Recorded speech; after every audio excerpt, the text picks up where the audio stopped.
Lynn Esty and Tina Wood are also very precious people to us, who will miss dearly.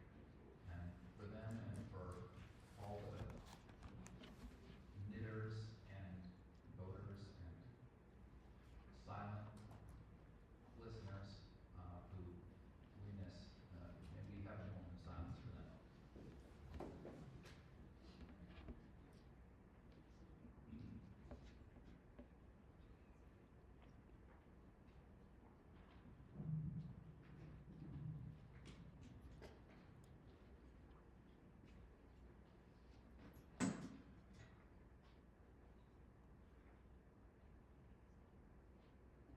Let's hold those people in our hearts going forward. By law, non-voters or non-residents and non-voters are not allowed to speak at the town meeting. However, we do have some here who I am going to ask to speak if there's no objection. Would any non-voters in the room intend or may wish to speak during this meeting, please stand so that you may be identified. And then if there is no objection from the meeting, we would allow these folks to speak. Hearing none. Still having not called the meeting to order, I would like to turn this over briefly to our school principal, Brian Martes, to present the Weathersfield Service Award.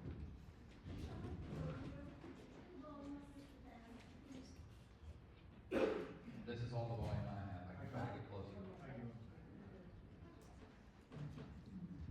All right, Sean gave the mic back to me reluctantly. He did say keep it brief, but I tend to talk a lot once I get the mic. I like it. All right, so I have the privilege of announcing our Weathersfield Service Award, and this year we have two recipients, Naomi Morse and Emmett McGowan. Come on up here.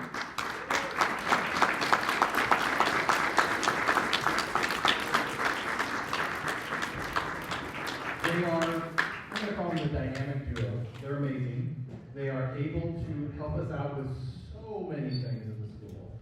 First off, they have taken on 4 wins and have really helped expand our program for science for kids in grades K through 5, which is amazing. We appreciate all the hard work in there. They have also been able to bring music to our school in ways that we never could have imagined.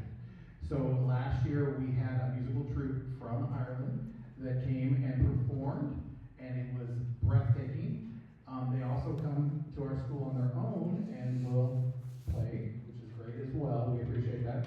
And they're also really great tour guides. So if you ever are planning a trip to Ireland, talk to them. They can set you in the right place. Best fish and chips I've ever had in my entire life. So let's give them a big round of applause. Congratulations for all of their hard work. We appreciate them so much.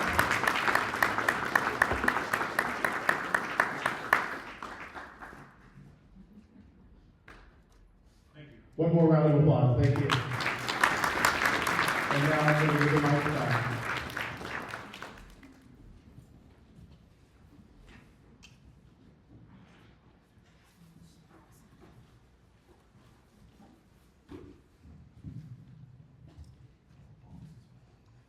Finally, before calling the meeting to order, we have with us our representative Coffin, Senators Clarkson, White, and Major. And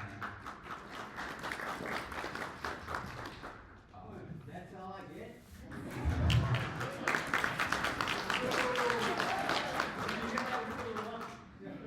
traditionally on town meeting day, they like to visit as many times as they can. And so, out of courtesy, this body, without objection, would allow them to speak to us first. I will turn the meeting over to Representative Coffin. Thank you. It's a team. Yes.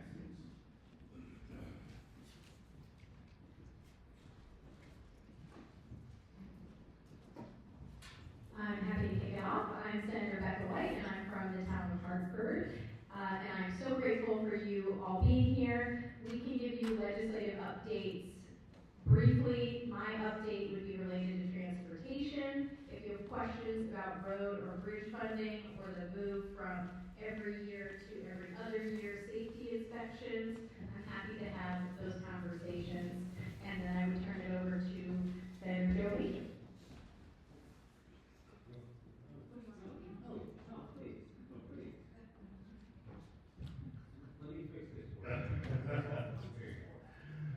Thank you, Representative Leo Coffin.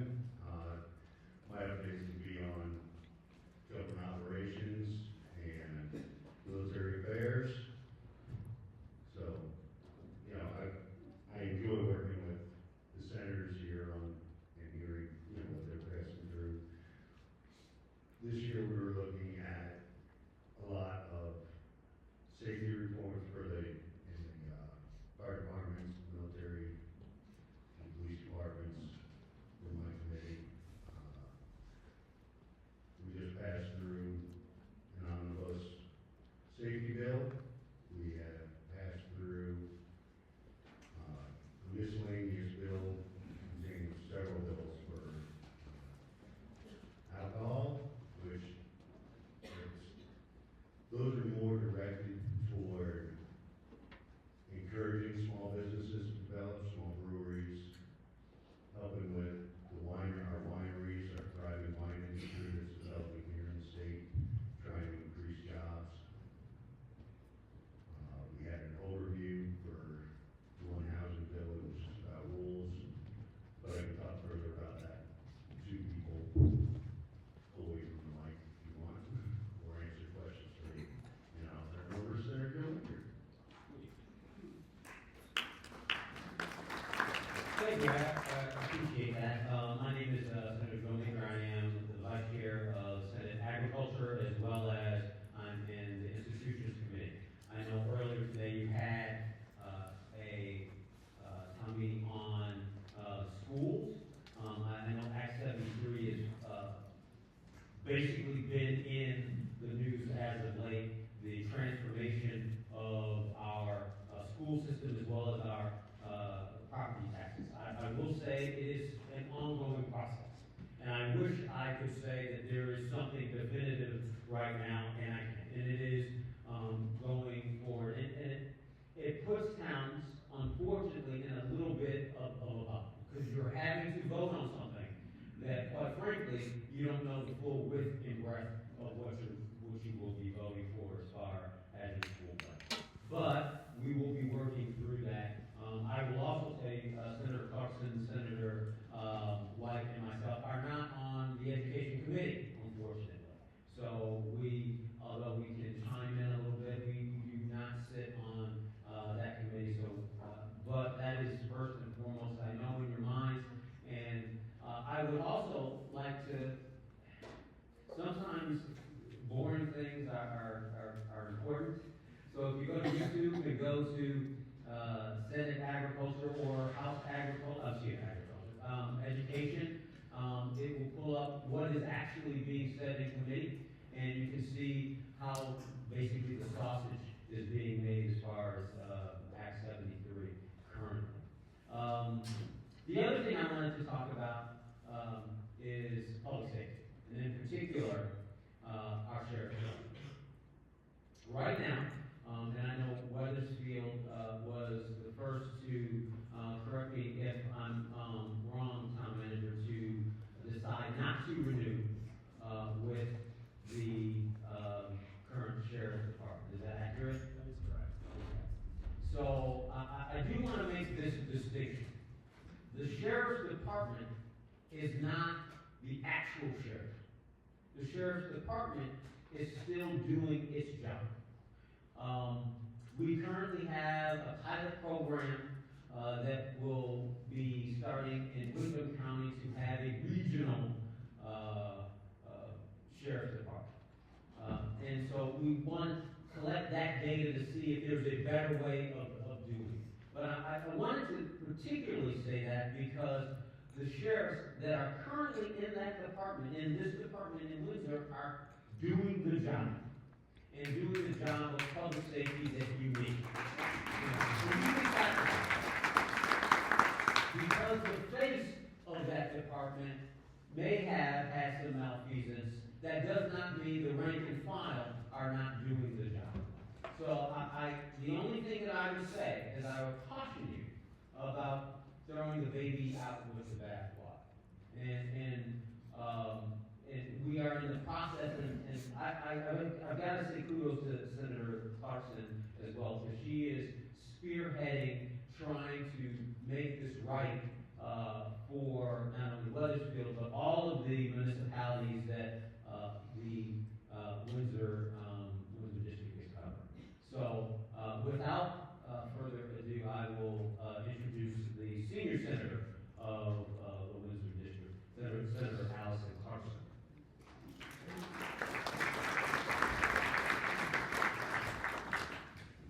Thank you, Allison Clarkson here. Just a brief update.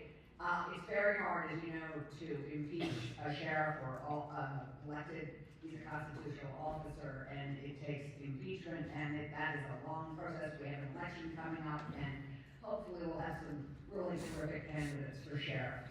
But the legislature is trying to ramp up the heat so that he will either resign or step aside. It's very hard to run a department with your hands tied behind your back, and Claude Ryan is doing a really terrific job, and if you see them or any one of our deputies, please give them a big thank you, because it's tough, and their morale it's just a tough time for them. So I would stay tuned, because the legislature and the Windsor County delegation, there are 19 of us, are working hard to ramp up the pressure on him. Town meeting is a time for us to really celebrate our municipal life together, and we appreciate you welcoming your state partners to speak, because we are partners. This is a big partnership, towns and the state. Thank you so much. We work closely with our towns to improve life for Vermont and Vermonters. As you just heard, I'm Allison Clarkson, and I serve you in the Senate as Chair of Senate Economic Development, Housing, and General Affairs. I do a lot of work with VL. We are on complementary committees, because in the afternoon I serve on Senate Government Operations with Becca, and Becca, VL, and I do a lot together. We're here to share that even though our world may be full of uncertainty at the moment, Vermont is stable, and your legislature continues to be very functional. We have a lot of challenges, no question, but I am certain that we will navigate them in a civil and productive fashion.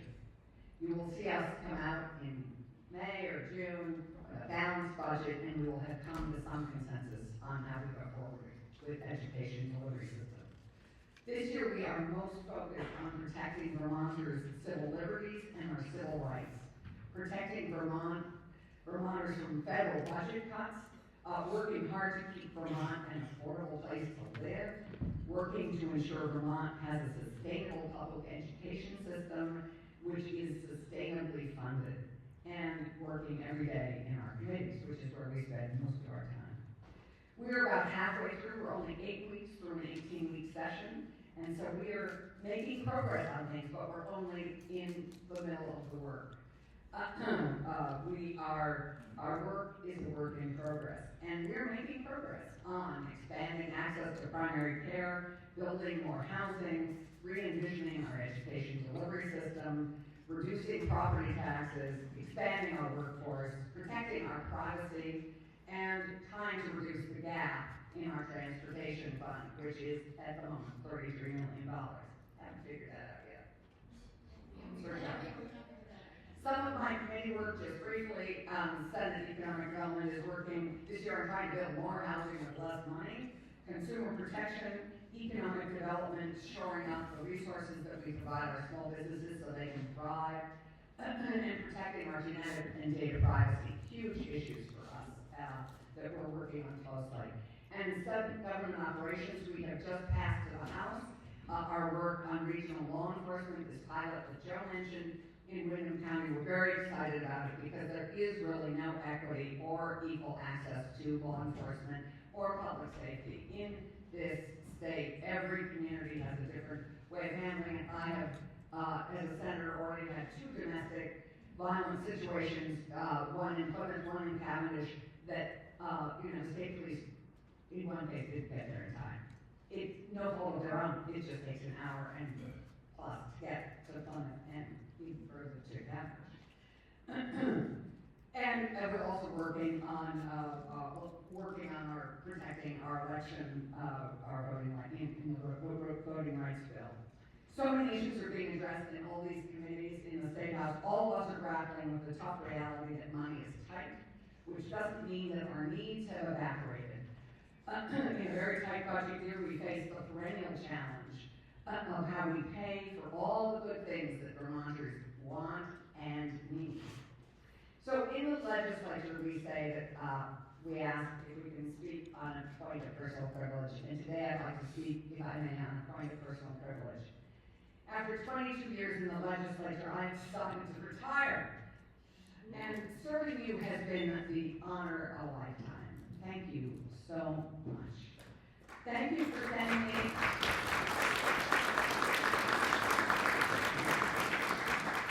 Thank you for sending me to Montpelier to represent you and to advocate for you.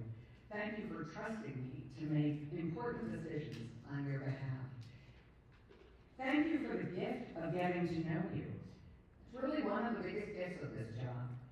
And the incredible people here in Weathersfield who I first got to know through Ernie Shane. And incredible people in Windsor County. Getting to know and appreciate each town's idiosyncrasies, and there are others. And getting to know the many glories of this remarkable state that we are lucky enough to live in. And please never forget how lucky you are to live here. But I am ready for a new adventure. Vermont is full of opportunities and needs, and I'm ready to focus on some of those. I've treasured my time in the legislature. Thank you all for the opportunity to serve you. It's an honor and a privilege that I never forget, and one that I am always grateful for. Thank you so much.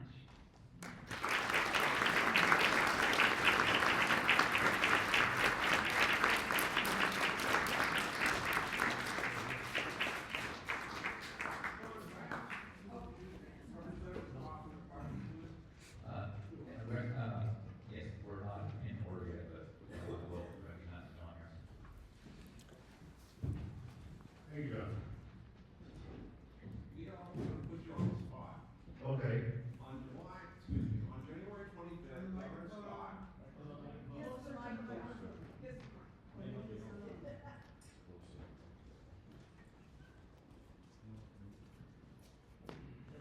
Scott. On January 25th, Governor Scott issued a statement condemning the proceedings the United States government was taking in Minnesota. In his words, he supported the God-given and constitutional rights of Americans to protest their government. On January 29th, H.R. 12 and the House of Representatives supported Governor Scott's position. You voted against H.R. 12. I hope you have an explanation, but I hope your explanation is better than this bundle claim over. That was used back in 2017 when the white supremacists drove in the protesters in Charlotte. Thank you, John. And I took the position to say no because of the use of the word murder. Murder is a judicial term. In that resolution, which I had no chance to frame the wording of, they labeled murder. Had the word murder been removed from that, I would have supported it completely. I did not support the governor's statement when he labeled it as murder. Because to do that would to judge somebody in the court of public opinion, in a public arena, and those officers, as anyone else, deserves a fair trial and deserves, as in our Constitution says, innocent until proven guilty. That doesn't mean I support what they did. What it means is I cannot support judging them before they're found guilty.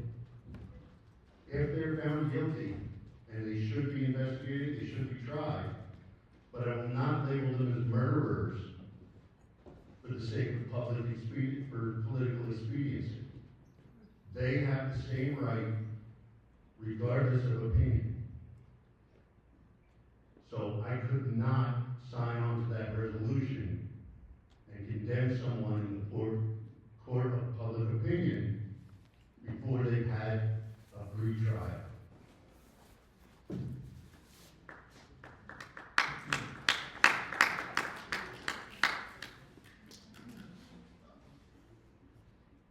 But Representative Coughlin, the two people who were killed, whatever word you want to use, they were denied their chance to be tried. Their opportunity for a trial, for an explanation of their actions, was eliminated by what the police and the ICE agents did. How do you explain that? Why is it one person's right the same as another person's right? Simply put, they were in the act of committing a felony. They were not in the act Yes, of committing a they felony. were. There is a difference. 18 U.S.C. 111 makes interfering with federal officers a felony. They were asked to leave. I do not support the fact they were shot. Nobody should have died. But accelerating the vehicle into an officer or act in the direction of an officer, the officer reacted in that split second. They do not have the chance or the ability to see outside of their area. They do not have the benefit of slow motion replay. They have the at the moment. Should these two individuals have died? No. Should this be investigated properly? Yes. But the difference between being a peaceful protester and not is when you start interfering with police operations. It would be no different than seeing one of our sheriffs pull somebody over and then jump in the middle of them. I can address that. We want to take up any more time. I'll do it in the hallway.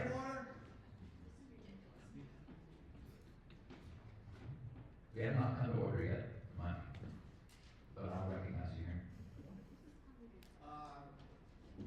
This is not a courtroom for this discussion. He's a representative. He answers to us. One issue that we have right now, Patty, is we're on the clock, and our legislative team has agreed to answer questions out in the hall, but it's not for this meeting. in the hall, so it's not in the order this time. Thank you. Thank you. I'll be here to answer more questions. Thank you to the legislative team. Town of Weathersfield annual town meeting will now come to order.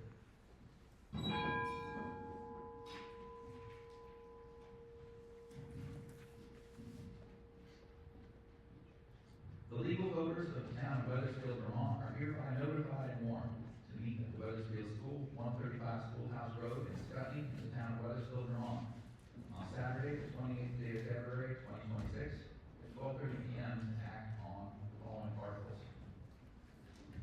The first three articles listed are going to be floor votes. I'll remind that no non-residents will have vote. The additional articles will be voted by Australian ballot at Martin Memorial Hall on Tuesday, with polls opening at 8 o'clock and closing at 7. Article 1. Shall the voters of the town of Weathersfield accept the reports of the town's officers for the period from July 1st, 2024 through June 30th, 2025? Is there a motion on Article 1? So moved. Dave Fuller moves. Second. Second, Mike Stankovich. Is there any discussion of Article 1? All those in favor that the voters of the town of Weathersfield accept the reports of the town officers for the period from July 1st, 2024 through June 30th, 2025, signify by saying aye. Aye. All those opposed, please say nay. Motion carries. Article 2. Shall the voters of the town of Weathersfield, in accordance with 17 VSA 2664 and 22 VSA 142, authorize the Concord Library trustees to expand such grant monies, gifts, or bequests which may be received by the Proctor Library in accordance of said grant, gifts, or bequests. Is there a motion? Article 2. So moved. Tyler Harlow. Tyler Harlow moves the article. Is there a second? Second, Randy Brown. Randy Brown. Is there any discussion of Article 2? Hearing none. All those in favor that the voters of the town of Weathersfield, in accordance with Chapter 17 Vermont statutes annotated number 2664 and 22 VSA number 142, authorize the Proctor Library trustees to expend such grant monies, gifts, or bequests which may be received by the Proctor Library in accordance with said grants, gifts, or bequests. Please signify by saying aye. Aye. All those opposed, please say nay. Motion carries. Article 3, to transact any other business deemed proper when met. Is there a motion? So moved, John Shelton. Any discussion? Oh, sorry, is there a second? Second, Mike Stankovich. Thank you. Any discussion? Article 3.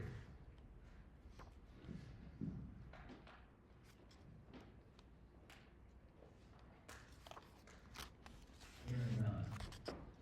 There is no other business. Article 4. And these, all the articles from here on are by Australian ballot, but they can be discussed here. To elect all town officers as required by law. And we have, Point of order. yes, Mike. The fellow was just tapping and said we didn't transact any business under Article 3, but there was a motion to adopt Article 3. Thank you. And thank you for catching us before we did Article 4. Okay. You're right, I think we do need to vote on Article 3. All those in favor of transacting any other business deemed proper when met, please signify by saying aye. Aye. Those opposed, nay. Thank you, Mike. Motion carries. To elect Article 4, to elect all town officers as required by law. These positions will all be voted on Tuesday at Martin Memorial Hall. Anyone who's not registered to vote, Loanne has full registration forms at the desk there. Is there any discussion of our goal? There's a question, Tyler Harlow. Tyler Harlow. Thank you. Are there any positions on the ballot for which there are no candidates?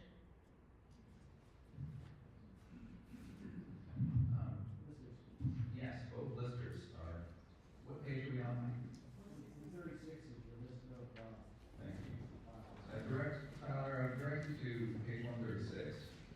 And we know that both of, there's a lister's position for 3 years, 2 3-year lister's positions. The second one has 1 year remaining. Both are vacant. And nobody on that.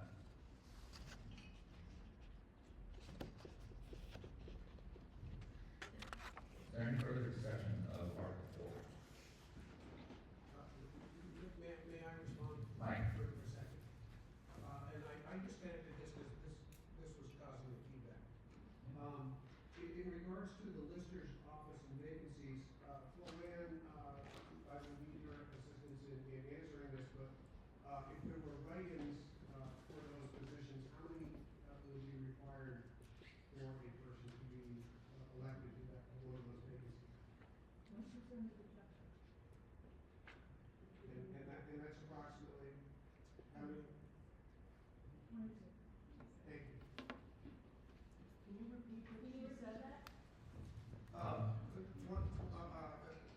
If the write-in campaign was held for the lister's position, well, I'm gonna go to Johnson, because that was causing feedback. And so I had to plug it.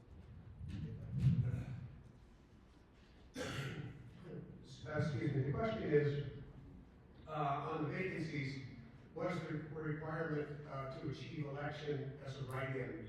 And it's 1% of the checklist for 26 people who need to support you to be elected for one of those vacant positions. Thank you.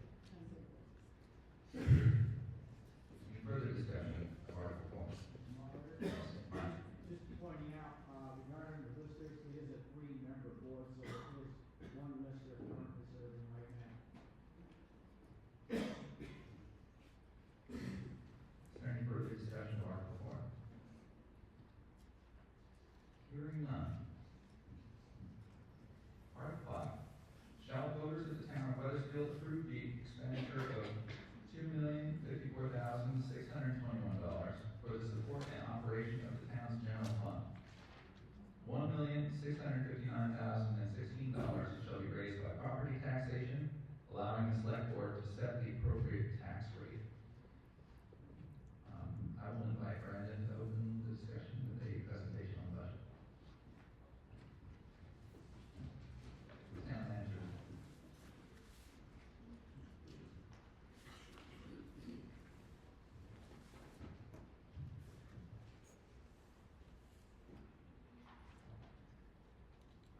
Good afternoon, everyone. Ernie Wood, the town manager of Weathersfield. Before I begin, I just want to, on behalf of the select board and the town staff, I want to thank all of you for being here today. Town meeting is one of the purest forms of democracy we have in Vermont. It reflects who we are as a community. We're engaged, thoughtful, and committed to local decision making. I want to take a moment to recognize the people who make this town function every day. To our select board members, library board of trustees, board of abatement, civil authority, our budget committee, cemetery commission, conservation commission, development review board, historical society, Memorial Hall board of trustees, parks and recreation commission, planning commission, prudential committee, school board, trustees of public funds, and our veterans committee. I just wanted to say thank you. And we can give to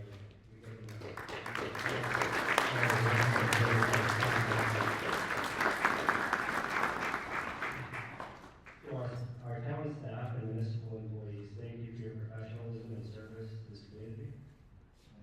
And to the many volunteers who step up when something needs to be done, whether it's maintaining our facilities, supporting community programs, or serving an emergency response. Weathersfield runs because of you. Today also marks an important moment in the history of our community. I would like to formally recognize and welcome Chief Josh Compo, who has been appointed as the first municipal fire chief in the history of Weathersfield. Please stand up, sir.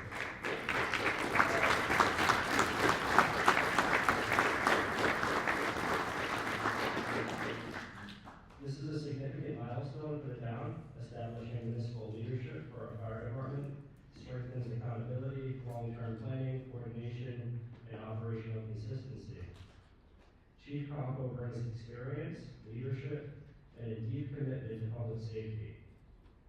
We are grateful for his willingness to step into this role and help shape the future of fire service for the town of Weathersfield.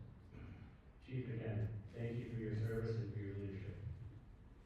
As we move through today's articles, our goal is simple: transparency, clarity, and thoughtful discussion. These decisions affect our tax rate, our infrastructure, our emergency services, and the long-term sustainability of the town of Weathersfield. Thank you all for being here, for caring about this town, and for participating in the work of local government.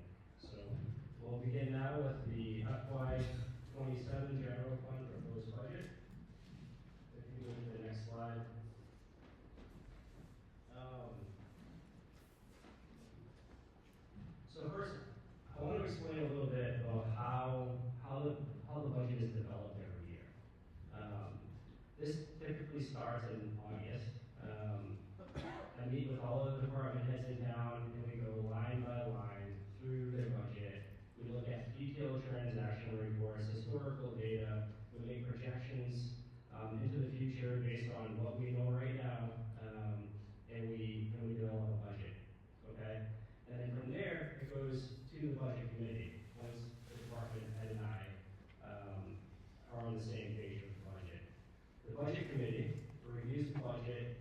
throughout various meetings, and they provide input and send the budget back to us for review. We make any changes needed, and then, once we're confident in the budget completely, we bring it to the select board for review. The select board reviews the budget, provides feedback, we may make changes, and from that point, the select board approves the budget to bring to the voters for approval. That process takes place every year. This year was a more challenging year due to the rising cost of everything. We do have a purchasing policy in town. We send out all of our projects to bid, and we look for the most competitive contractors to keep the taxes as low as we possibly can through the competitive bidding process. So I just wanted everyone to keep that in mind as we go through this presentation today. A lot of work went into this budget to keep that 3.91%. And that took a lot of work from our department heads, from all of our volunteers, from our select board and I, going line by line through the budget to get here. So in FY '26, the budget was $3,668,682 for the town of Weathersfield. That includes our three major funds: the general fund, the highway fund, and the solid waste fund. The general fund, which we're discussing now, incorporates the administration, finance, listers, town clerk, our land use department. It includes our police, our fire and emergency services, our ambulances, our town parks, and all of our facilities and buildings. When we went through this budget, we decided to cut a couple of things out this year to keep the tax rate down. I'd like to turn your attention over to Natalia, my beautiful wife over there. She's recording this meeting. And that saved the town of Weathersfield $5,000 that we were requested to pay. And Natalia decided to do that for us today. So I'd just like to give her a big thank you for doing that.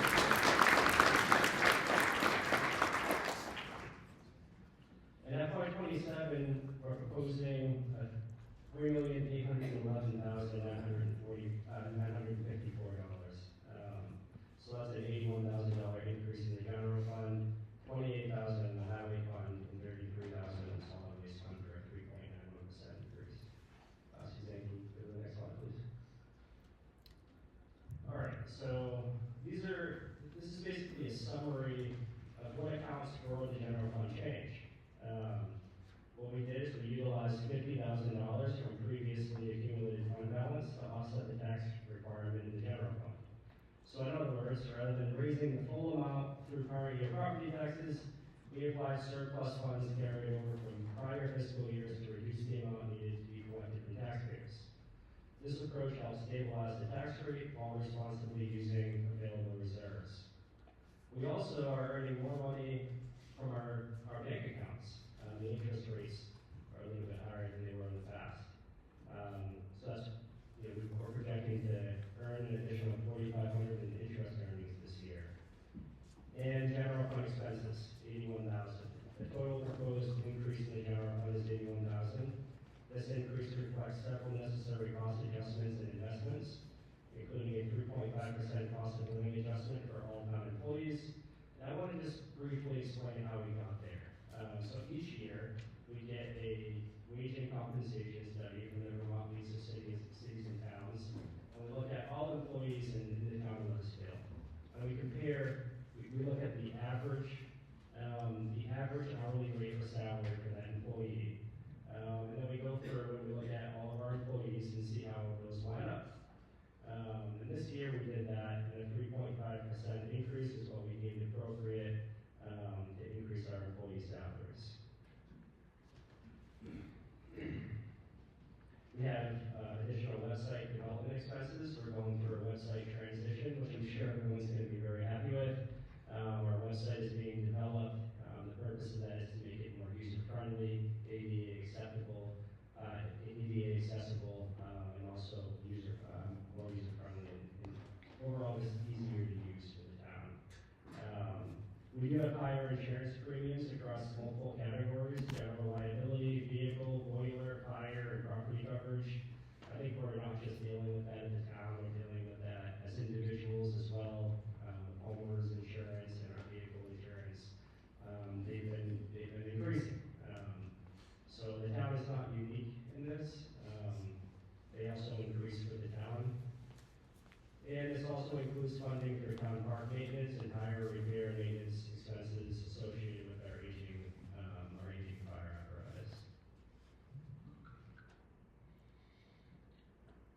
Some additional general fund budget quickbacks. Again, this uses 50,000 in prior cumulative fund balance.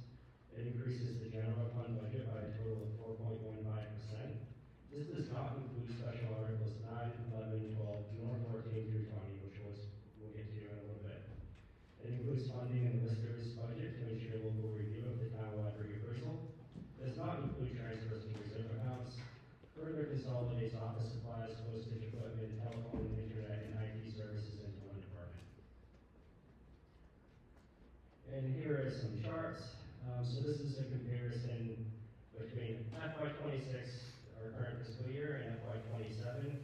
The chart in the upper left-hand corner shows the change in admin, shared services, finance, town clerk, listers, land use, police, fire and emergency services, and the library. The chart on the right shows revenue differences. The chart in the bottom left-hand corner shows the changes in each department. And then on the right-hand corner on the bottom there is our tax rate. So since FY18, over 10 years, our tax rate has increased by, let's see here, 18 cents over 10 years. Roughly 2 cents per year on average. Next slide. I'm done with the general fund.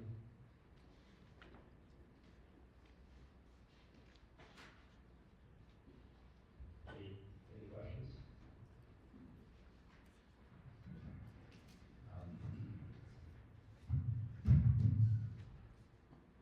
Thank you, Brandon. Are there any questions on Article 5?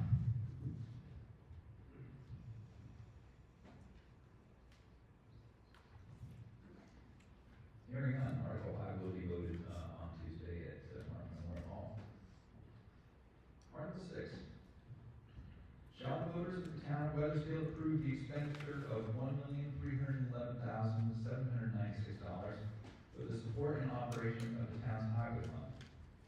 $1,085,062 shall be raised by property taxation, allowing the select board to set the appropriate tax rate.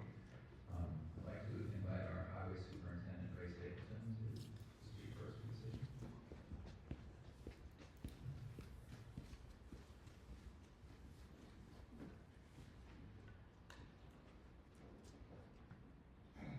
Good afternoon. Just a quick overview of the highway budget. Whenever I go through the whole cycle and the process, I always try to figure out what's the best bang for the taxpayer's dollar.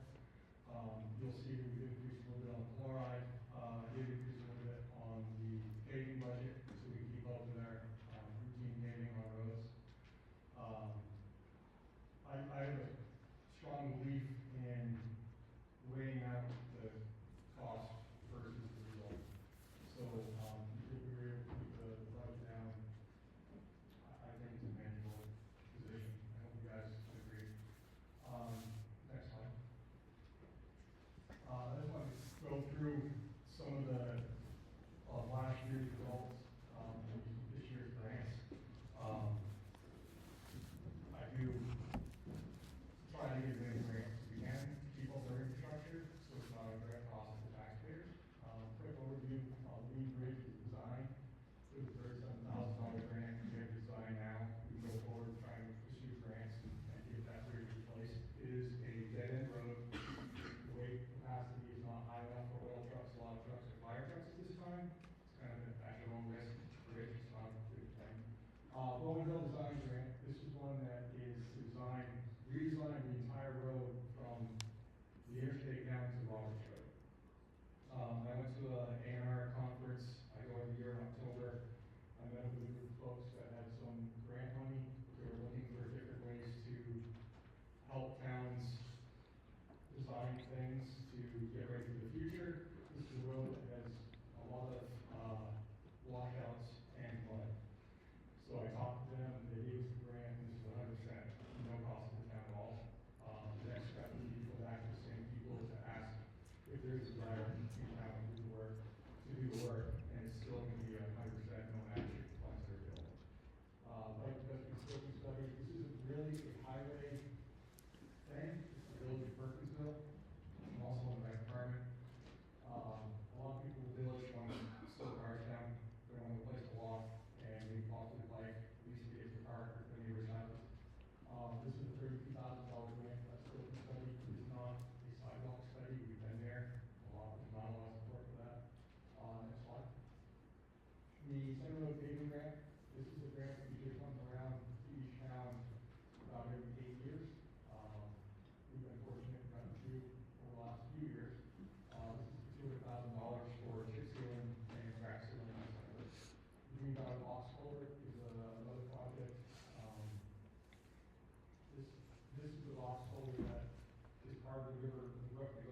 unfortunately, and the construction wouldn't include guardrails.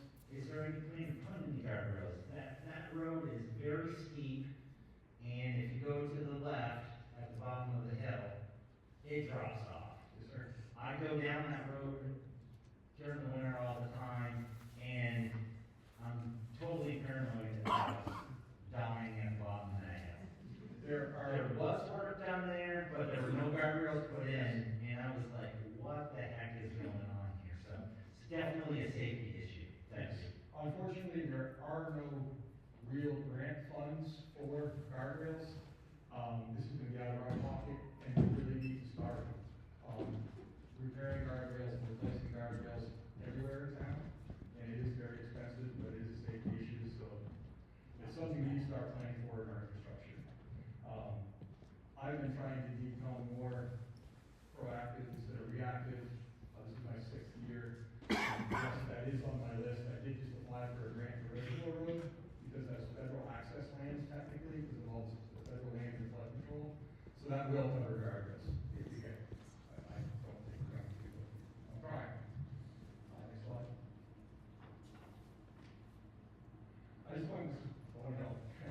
I just wanted to go over a few of the projects, the bigger projects we worked on this last year. Bowen Hill Culvert, you can't tell by the pictures, but this culvert is 8.5 feet tall, about 7.5 feet wide, and 120 feet long, and about 35 feet deep in the road. This spring, I noticed a crack in the road and a washout on the bank. I was keeping an eye on it, kept getting worse. As the drought came, I started to realize that the water wasn't coming out through the culvert, it was coming out under the culvert. You can see in this picture way over on the left, I don't know if you can tell or not, but that's when the rebars are placed in to do the repair. There's holes that big, the rock sticking up through it, where the culvert has settled and rotted out. This is the first year with the drought, we could actually get in and walk in the culvert and see what's going on, and it wasn't good. So we did an emergency repair. The middle picture shows the bank. It's actually, what's happening is the water's going through the culvert, taking all the fines with it, and it's taking, the road is falling down to make up for the dirt you're losing from underneath the culvert. So I came up with a design. I worked with an engineer in Springfield. He came up to verify everything. We basically made a French drain next to the culvert to let the water run through, not wash out anymore. It was a temporary repair. We still didn't know if we had to replace it or if the state still lets us fix it. You have environmental stuff kicks in. They could have told us to tear it out, but holding box culvert in, which would have not been good. Luckily, they made the decision to let us repair it. And in the last picture, it's not a good photo. At the bottom, you can actually see the concrete in the bottom of that culvert. It should be about a 35-year repair.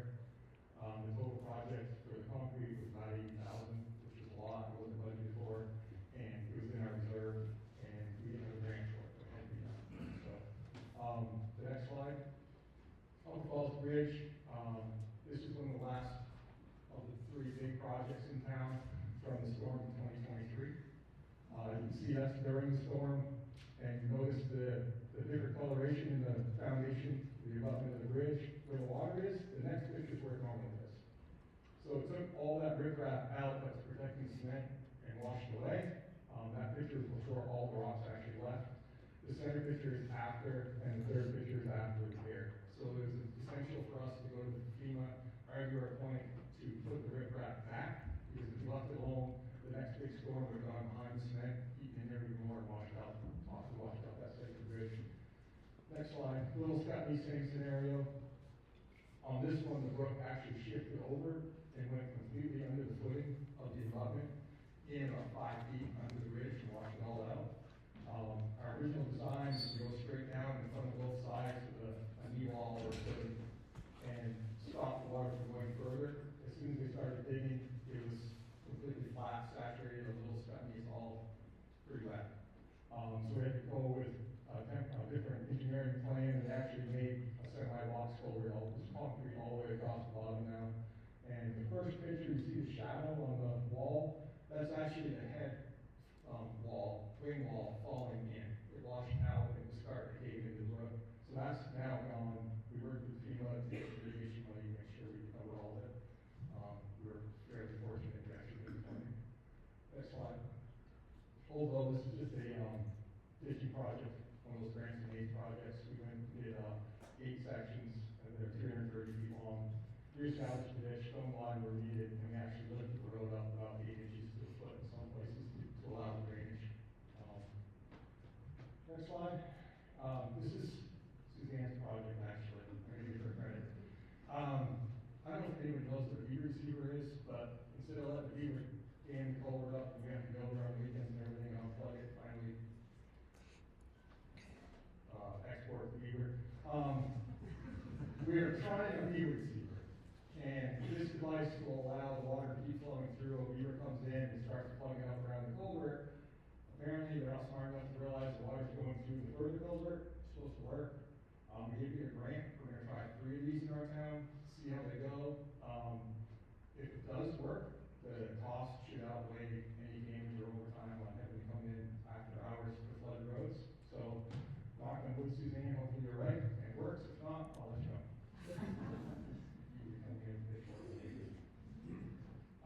This is just a quick overview again of FEMA flood recovery. It is closed out. We did receive our funds. Next slide.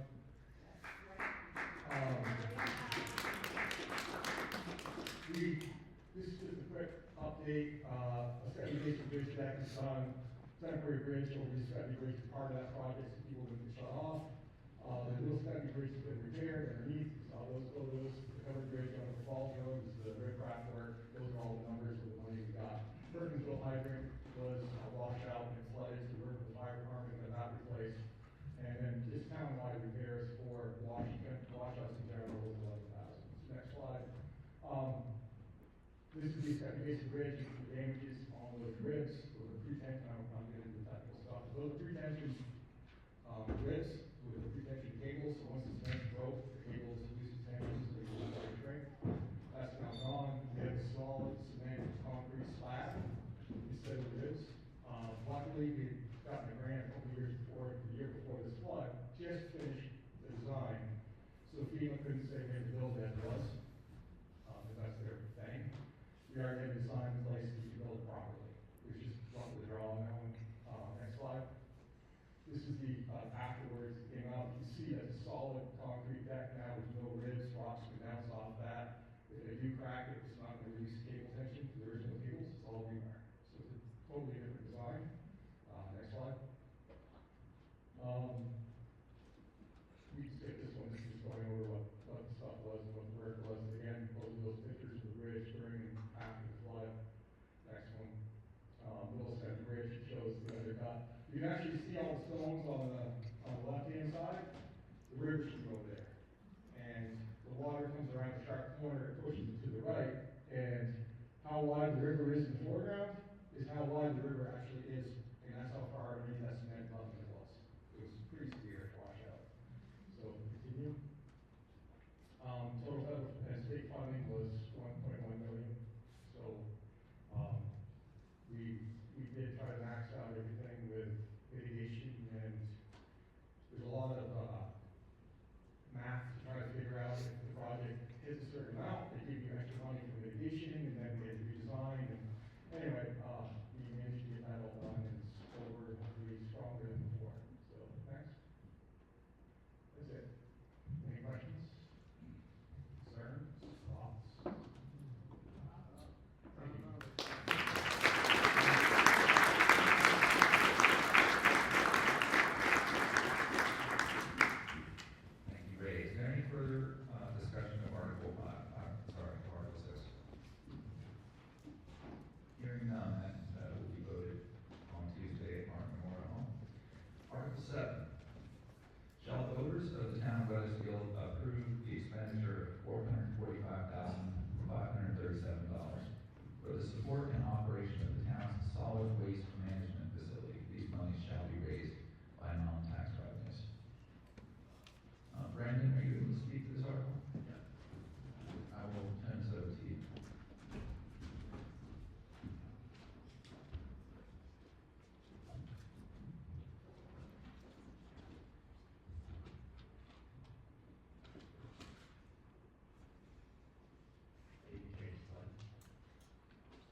fixed costs of the transfer station are distributed fairly in each town based on town-specific figures for owner and rental housing units.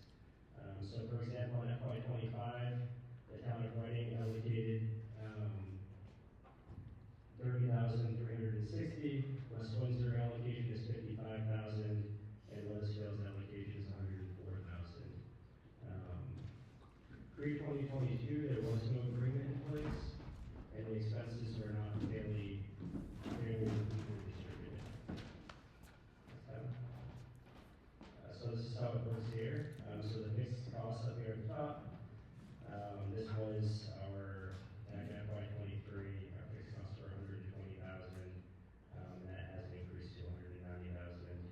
Variable costs were 337,000, and now we're at 445,000. The allocations, again, the change in allocations all the way in the far right bottom hand corner. Next slide.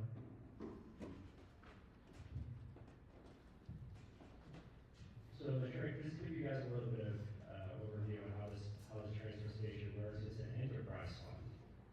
So this is different than the general fund and the highway fund, whereas we operate from the fees that we collect and not from tax revenue. The transfer station is broken down into fixed revenue and fixed expenses, which includes revenue generated from permit stickers.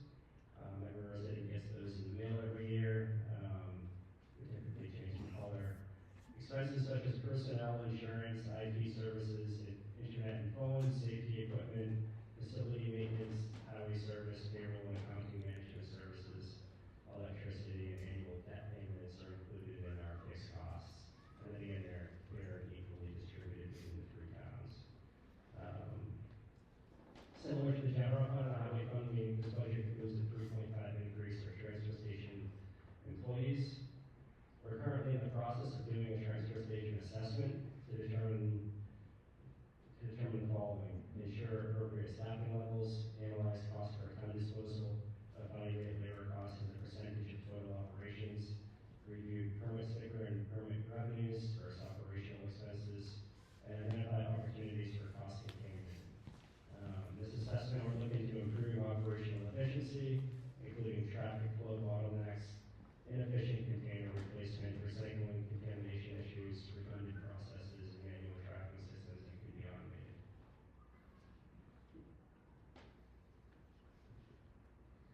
You can skip that one. These are our transfer station fixed costs. So fixed expenses are increasing from 169,000 to 190,000. The largest increase in our fixed costs is our deficit reduction line item, which I'll talk about more on the next slide.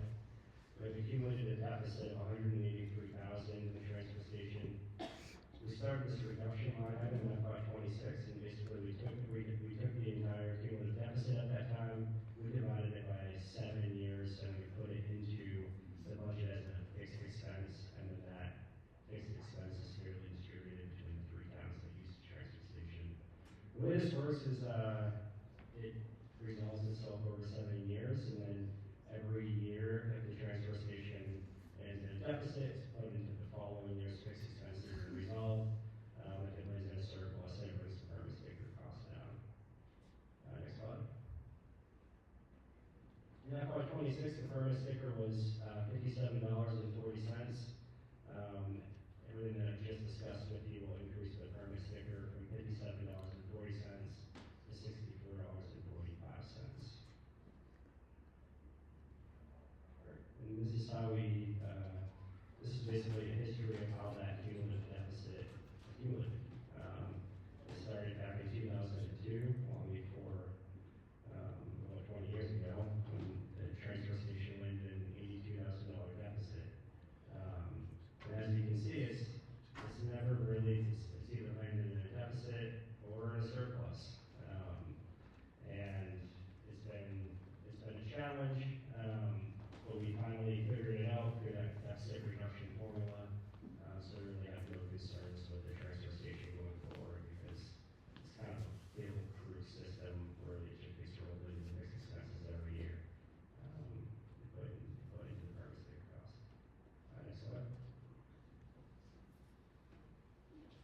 side of the transfer station is our variable expenses and revenues.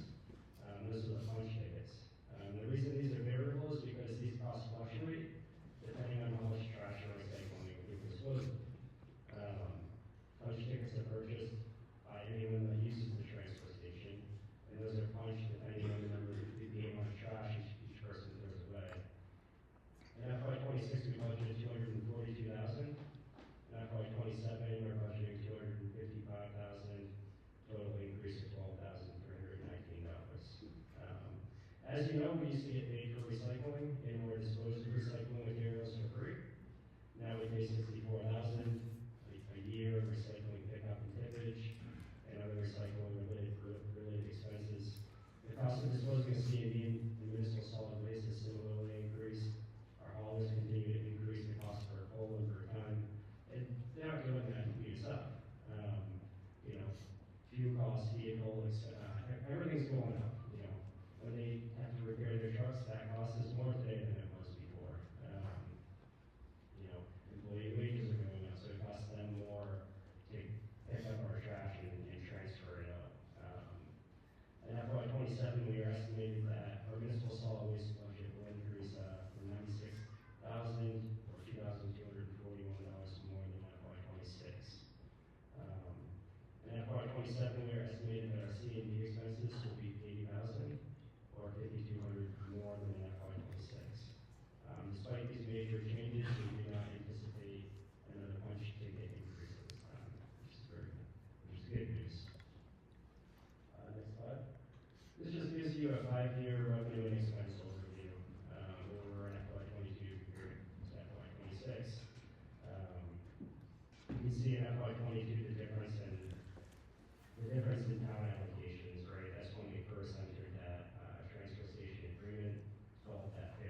there's relatively few projects that we're responsible for that can be accomplished with $1,000 or so. So the idea is to allow it to not increase the budget necessarily, but allow that to be managed over time to pay for the things that we're responsible for. And I'm happy to answer any questions. Thank you, Ryan. Is there any further discussion of Article 7? Sorry. Article 8. Is there any further discussion of Article 8? Hearing none, that will be voted on Tuesday, March 1. Article 9. Shall the voters of the town of Weathersfield raise and appropriate the sum of $20,000 to be deposited into the Parks and Recreation Reserve Fund for the purpose of implementing the Hoisington Field Master Plan? Brandon, are you prepared to speak to this? I'll turn it over to you.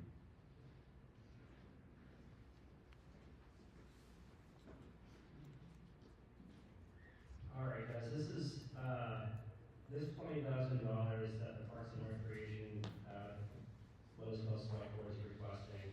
The Parks and Recreation Commission carried out a Hoisington Field Master Plan project. And I'd like to turn it over to Julia. Could you talk a little bit about the Hoisington Field Master Plan, or Olivia?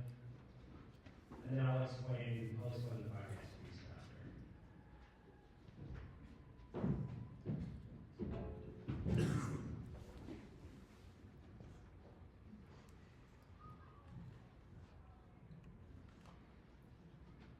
Hi, I'm Julia Dunbar. I'm on the Parks and Recreation Commission. For the last couple of years, the commission has been working on getting a master plan made for Hoisington Field to make it a more usable and accessible space for residents of all ages. We used ARPA money to have a master plan completed last year that was approved by the select board in August. And so now our next steps are to get engineer drawings and then eventually break ground. Our intention is to do this as much through grant work and fundraising as we can. So having $20,000 put into the reserve fund would allow us to pursue further grants because a lot of grants need matches. And so at this point, we're not able to do too much. Thank you, Julia. And that's exactly what this article does. Is in order to get a grant for a project like this, it typically requires somewhere between 10% and 25% matching funds. Although the Parks and Recreation Commission and the town will be pursuing grant funding, we just need to have some kind of commitment from the town of Weathersfield in order to pursue those grants, which is through matching funds.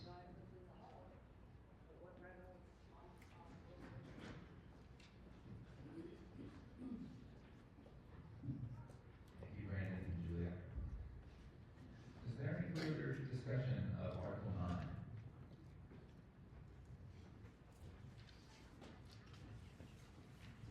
Hearing none, that will be voted on Tuesday, March 1. Article 10.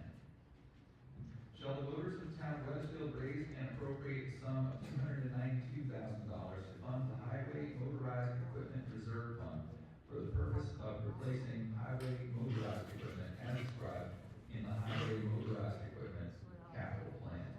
I believe Brandon and Ray have a presentation on this plan. Turn it over to you.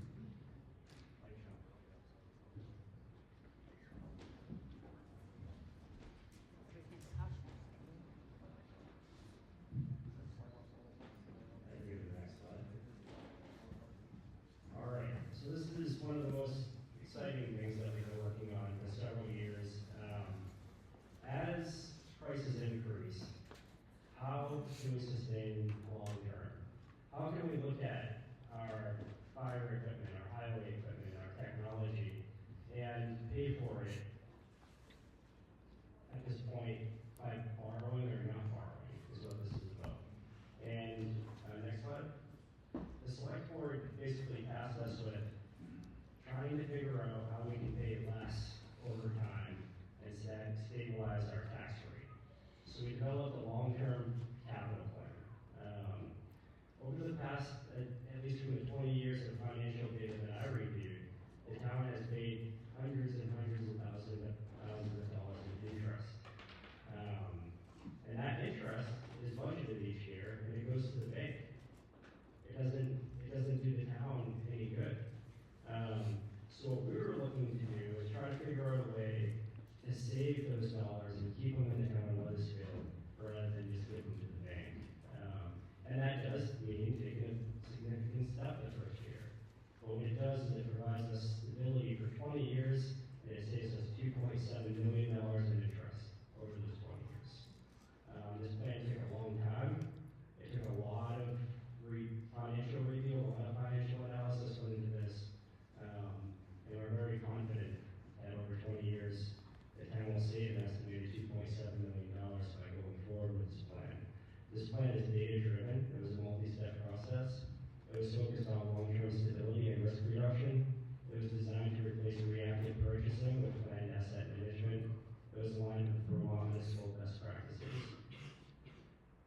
inventory and condition assessment. So we completed a full inventory of highway motorized equipment, fire apparatus, and technology. We reviewed the age, usage, and condition of each unit. We evaluated maintenance history and repair trends. We identified equipment already beyond its useful life. We flagged units approaching replacement within 1 to 2 years. Next slide. Step 2, we established useful life assumptions. So we set realistic replacement cycles by equipment type. This was based on maintenance cost escalation. It was based on manufacturer guidance and warranties. And it was based on operational experience of staff. This avoids extended use beyond economical life. Next slide. Step 3, replacement cost and residual value analysis. I would argue to say that this is the most important part of the process. We estimated replacement costs using recent purchases, market pricing, vendor information, estimated trade-in and salvage value at replacement, and we focused on net replacement cost, not just purchase price. Step 4, we identified backlog and risk. Several units already exceeded target useful life. Continued deferral would increase breakdown risk, raise emergency repair costs, and increase the likelihood of borrowing. Next slide. Step 5, we developed a multi-year replacement schedule. We created a rolling long-term replacement schedule. We spread large purchases over time. It avoids multiple high-cost replacements in 1 year, coordinates with operational and seasonal needs, scheduled updates as actual purchases occur. And I'd like to just kind of reiterate that. Scheduled updates as actual purchases occur. So, like, that doesn't mean reactively right into the bank and borrowing at 7 or 8% interest or whatever it is right now, 5, 6%. And what that looks like on several $100,000 or $1 million is like 100 or more thousand interest that you're just paying to the bank. That's money that we're losing income that we're trying to keep. And when our reserves accumulate, guess what happens? The bank starts paying the town money in interest rather than us pay the bank money in interest. This was a strategic approach to keep money and tax dollars in this town. Next. We did evaluate pay-as-you-go funding versus borrowing. We reviewed existing reserve balances, prior appropriations, one-time fund transfers. We determined annual contribution needed to support the schedule. Next slide. While reserve funding avoids borrowing and interest costs, stabilizes annual budget impacts, builds funds in advance of replacement, estimated cumulative $2.7 million in interest savings and earnings over this plan. Average savings estimated $135,000 annually will save. Next up. So then we took all this information and we wanted to align it with what the best practices are in the state of Vermont. Are other people already doing this, or is Weathersfield unique? And what we found is this is consistent with Vermont municipal capital planning. It's just something the town hasn't done in the past. It was more reactive in the past. This is proactive. This supports long-range financial stability, predictable tax impacts, transparent budgeting, replaces reactive spending with planned decisions. Governance and oversight. Annual equipment condition and cost review. Annual reserve funding approval through the budget process. Full plan review every 5 years. Adjustments allowed for early failure, extended equipment life, market, or operational changes. This is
how is that cheaper than buying 4 trucks or 3 trucks? You do the math, you plug in all the numbers, and it shows you that the trucks that are 7 years old, on a 7-year warranty, they're worth $75,000 on a trade-in.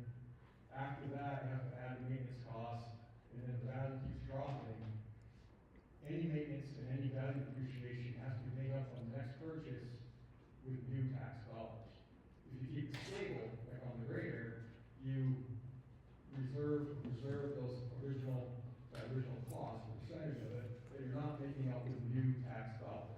So the first cycle on any of these trucks is going to be more expensive because we don't have much for trading value right now. But the next cycle, the trading value of 6 years or 7 years is where we're looking at, is the optimum time. You have enough money, 85 or 75,000 on trading to offset that next purchase. So it gets better as it goes along. Originally, it's hard, but I tried really hard to prove this wrong and changed, the formulas and checked 5-year through 13-year and compared everything and kept showing the same, like 6, 7-year cycle was the one. That doesn't count. That's on top of interest. That's on top of the interest savings on not borrowing things. We are not increasing our fleet. The only category that has changed on its rotation is the dump trucks. The grader stays the same. We're trying to stay at 5 years. That seems to be the optimum. We're working with the vendor and past history. The excavator is new. We replaced the backhoe. We don't know all the numbers on what's going to cost for maintenance after the 7-year warranty or what's going to be worth if it's done. So that might be tweaked a little, but we were safe. We said 10 years. We're going to try to do that. Also on the trucks, you'll see those 2 6-wheel dump trucks on the second line on the Glen Highway fleet. Those are not planned to be replaced. Those, hopefully, the spare truck can fade away. The goal is 99 Mac once it rots and is no longer roadworthy. The 09 will jump in as a chloride truck / grader. Once we get the cycles going, we might not need a spare. If we do, the town can decide, the board can decide, maybe when the trade-ins, we keep it as a spare if we have a problem and it's more cost effective. There is flexibility in this plan. In the past, we had to have 6-wheeler dump trucks because the backhoe is going to reach, they had a really hard time reaching into a 10-wheeler and ditching and stuff. With the excavator, we can eliminate those, and that increases our capacity to carry sand and be able to sand and plow at the same time instead of doubling our plowing. It's all matter. Next slide. So right now, starting at, if we replace every piece of equipment we have at once, it's a $1.9 million bill. We have $555,000, $725,000 in estimated trading values right now. That's an important number to focus on because every year, you get depreciation in equipment. If that dropped down to $400,000, you have to come up with that much more money to buy all the equipment again. That's why we're trying to preserve the money we've already spent in future purchases. This is the planning cycles. Again, it's 5 to 7 years, and that's based on, right now, there's an availability to get a 7-year warranty on a dump. I'm just going to pick on the dump truck right now. You get a 7-year warranty. If we plan the whole life cycle on a 7-year warranty, a 7-year cycle, and then all of a sudden they said, 5 years from now, we're going back to 5-year warranty, we can't get those anymore. That changes the math, we got to adjust a little bit. But it will not make it go up in our need. We have that already in our math. The greater 5 years, again, that seems to be the top of that curve. You got to think of it like an upside down, like a little hill. If you get rid of it too soon, you haven't used enough equity in the vehicle to trade it in. If you go too late, you've got to into the maintenance and the really quick loss in value. You want to be right in that top of that hill. That's where you want to trade and preserve as much money as you can. Same thing with pickups and light duty trucks.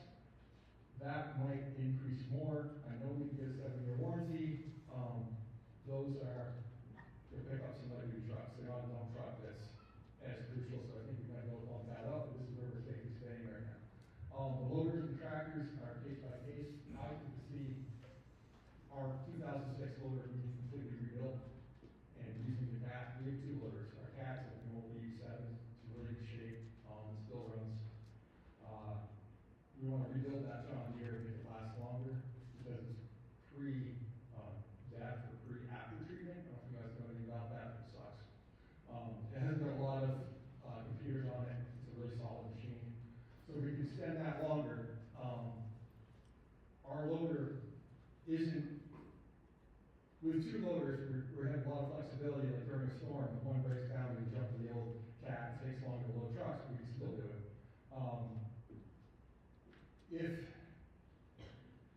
If we can buy a used loader, I have no problem buying a used loader and trying to figure out the maintenance costs of going that way instead of buying a brand new one. That's also just like way down the road right now, our loader's still 5 years cycle, it'll last a bit longer, especially after the rebuild, if this passes. This is just a brief reality of the equipment. Repair costs will be sharply after 7 to 8 years. It's not the trucks are going to be. It's not the suspension that's capping out or the drivetrain. It's more the plastic radiators they're putting in now, the wiring, the computers, the after treatment system for the deaf. There's all these sensors in there that protect the truck. So if they're going down the road and it says check engine light on, it's not like your old 80s Max where you can fix it, figure it out. There's a computer telling this thing shut down or slow down. And that's a lot of money to trace those and figure it out. Anyways, I'm not going down that road too far. But major failures are not predictable and expensive. So why not go to the 12-year cycle and then take an annual maintenance and buy one less truck? Well, for one, the value of trading goes down. You gotta make that up. That's an automatic. And for two, that's an average estimate on maintenance. It might be less than that, or it might be above that. And I'm not comfortable gambling. I don't know how many folks are, but I don't want to risk having it be higher than lower, and then explain why we're over budget and everything. Warranties expire. Warranties are very important. The way that companies do it affect themselves too. They can't go to a 10-year warranty because they know in 7 to 10 years things get a lot more expensive replacing bigger components. So they're not going to cover that at the same cost. If they do, your warranty is going to go through the roof. So they have it already figured out. We're kind of behind the game ball. We're getting there. Older equipment downtime and inefficiencies. There's a trickle-down effect. If the truck breaks down during snowstorm, either the spare gets used, the spares aren't being used, the second truck breaks down, which just happens. You're done. Everybody else has to work more overtime and stuff after hours to get that roof done. We have to work together to get it done. There's all kinds of extra costs. The 2.7 that Brandon's talking about is known factual costs. All these others are, if this happened, that happened, it's more savings on top of what we're already talking about. Earlier plastic surgery sale value, again, if I pay $175,000 for a piece of equipment, in 6 years, I'm getting 75 back. The next truck's going to be 100,000. These are just numbers I'm giving you math. The second truck, we pay 100,000, we're getting 25 or 75,000 at the end of 6 years. That third truck is actually new dollars in tax dollars is 25,000. See, that's the net estate there.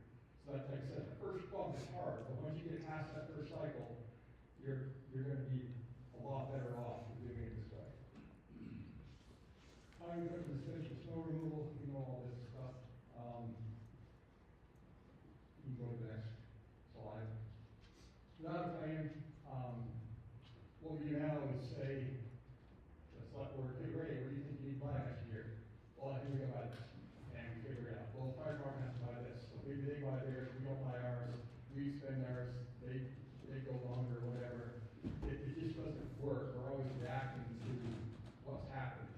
This looks really big because it is, because it's 20 years of the whole picture. It's not going year by year. We're not asking you to buy a new truck this year and then a loan payment show up next year, and then when that goes away, you get another one, or double them up. This is really transparent. Greater tax stability. On a 10-year-old cycle truck, you're really even your side-by-side on a 7-year cycle. If you have a warranty, as soon as the warranty goes away, your spending goes up, your depreciation goes down, and you can see it's going to keep going up, down, they go down, but they go up, they gradually goes up. So, next slide. How capital plan protects taxpayers uses annual reserve funding instead of computer borrowing. Reduces long-term interest costs, uses trading value before equipment loses its worth, and keeps most equipment under extended warranties to protect us and stabilize maintenance costs. Right now, it's not really past useful life, it's over that curve. So they're really starting to decline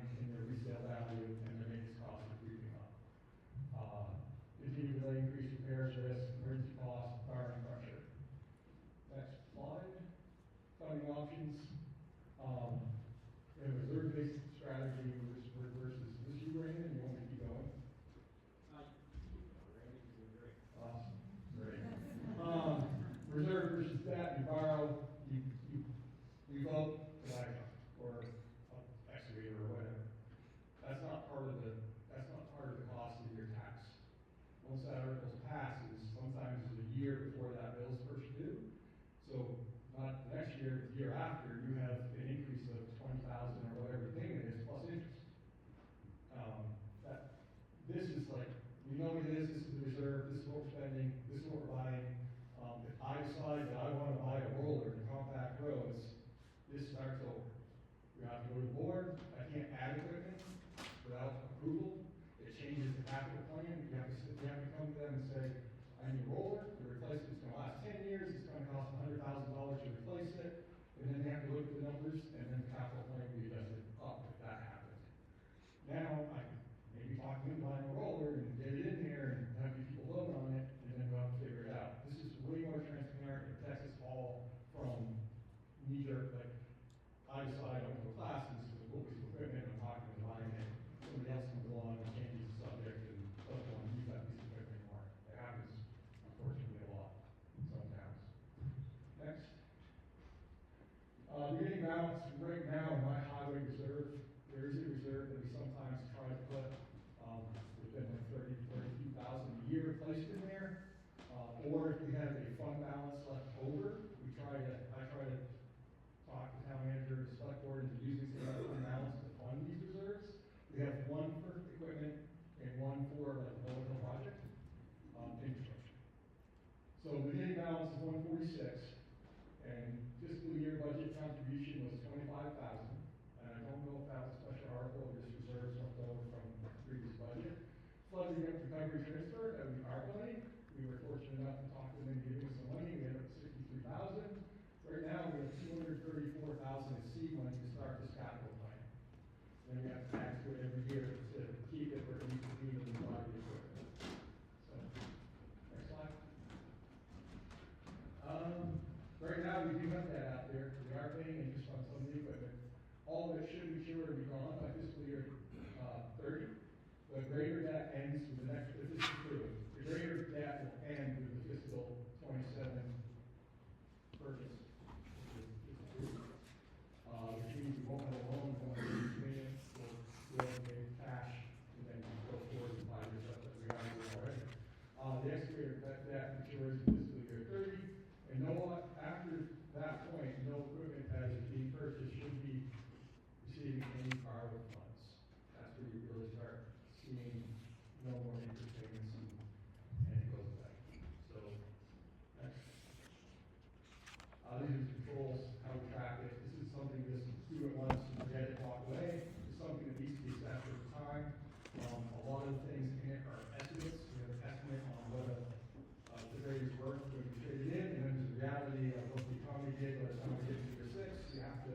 You're constantly checking and rechecking and verifying the numbers to make sure that we're doing it right.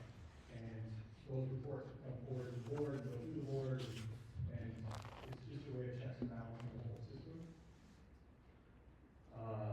Actual versus budgeted costs, maintenance costs by unit, downtime, availability, and trading values. Make sure they're achieved, and we're not losing money over time. Maybe they're worth more. I hope. Whatever. Next. That's me. Is there any questions? I know it's big. I know it's overwhelming. Math doesn't care how you think or how you feel. It just cares what the numbers are. This is what it keeps kicking out. So, again, I sort of reiterate, the only thing that's really going to change to a higher rotation is the dump trucks. The rest of the equipment is pretty much staying right where it's at.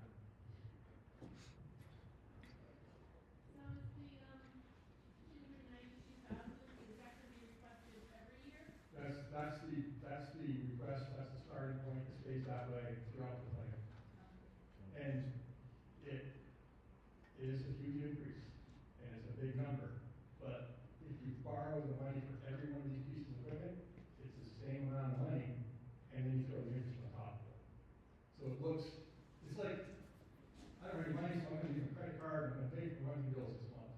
It's so much sweeter to see that little minimum payment.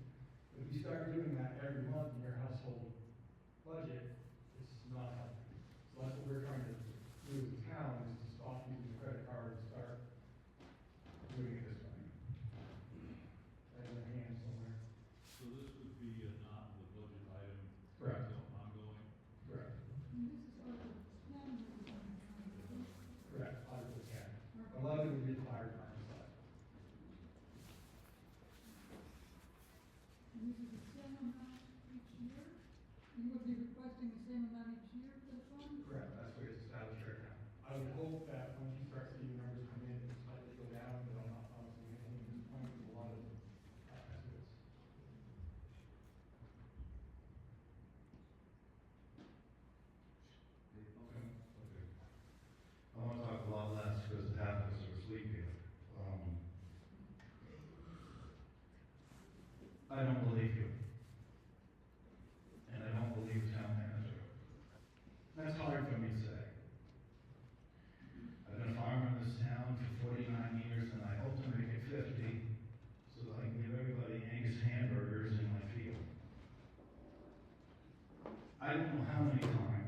So that assumes that we're all gonna be on board about spending a lot of money for the next 20 years.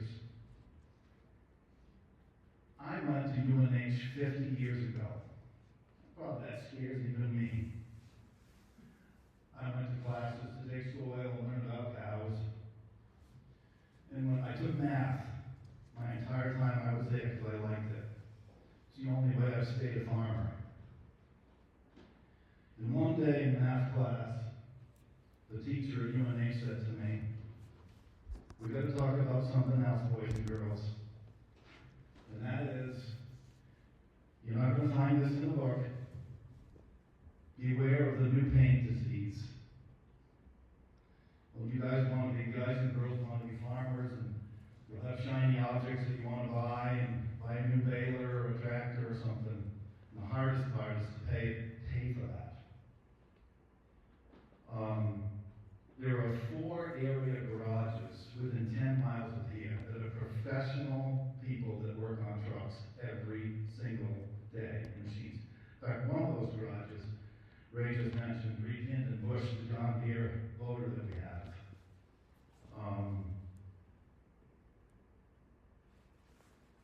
I was standing there 2 days ago, and one of the biggest contractors in our area that takes state bids is got a lot of Mack dump trucks. They all have to pass inspection, all driven by guys with CDLs. They're taking the engine out of that truck and they're putting another engine in it with 500,000 miles in it because they're that confident of the things that they buy. The scariest part of all this is reappraisal. We don't know what's coming next year. And this plan we're not voting on the capital plan. The article says we're voting on $290,000. I don't know anybody in this room that can predict what machinery costs are going to be for the next 20 years or maybe the next 20 minutes, I don't know. Or the trade-in value. Because each of us have traded things in when we get finally to that moment of deciding. The vendor will say, "Golly gee, your thing isn't even worth what you thought it was, and the thing you want to buy is much more." Interest rates are unpredictable. When I was part of buying my farm in 1977, it was 8.75% interest fixed. I've seen it rose, put us out of business at like 18%. We don't know what this is going to do. All I told the town manager when we shortly talked about this plan was, what you don't understand is the interest is baked into the thing we're buying. Whoever thought we'd see a dump truck at $400,000? I don't know whether there's anybody in this room that can pay for this. God bless you. I can't. I'm paying $10,240 a year for property taxes. I have one house. I said this Tuesday night at the board meeting. I thought I'd be getting this information before today. I didn't. $28.05 every day. Sunday, 2 day, any day. And the whole proposal here at the end, I know we're getting to, raises that 24%. And year after year of that will make the school increases look small. I don't think this is timed right at this right particular moment. Reappraisal, that's going to have another earth-shattering thing. I close with this. The one thing that we see up there for the comparisons about how everybody's taxes go up is, I learned this only like a month ago when Suzanne gave me a copy of it. There's one company in this town that's paying $1,377,000 in taxes. That's the power company. $51 million on the grand list. I was shocked. That's added into that average of your tax bill. So I would encourage you, when you go home, just read your tax bill and do the math on your own. And if you're happy with all of this, God bless you. If you can't do it, it's not going to be the end of Weathersfield. The roads are still going to get plowed. I hope the school's going to be open. And that's it. Thank you. Thank you, Dave. Any other questions for me? Or you want me to flag anything? Okay, thank you.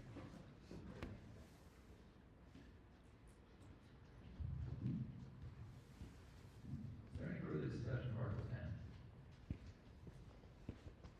So,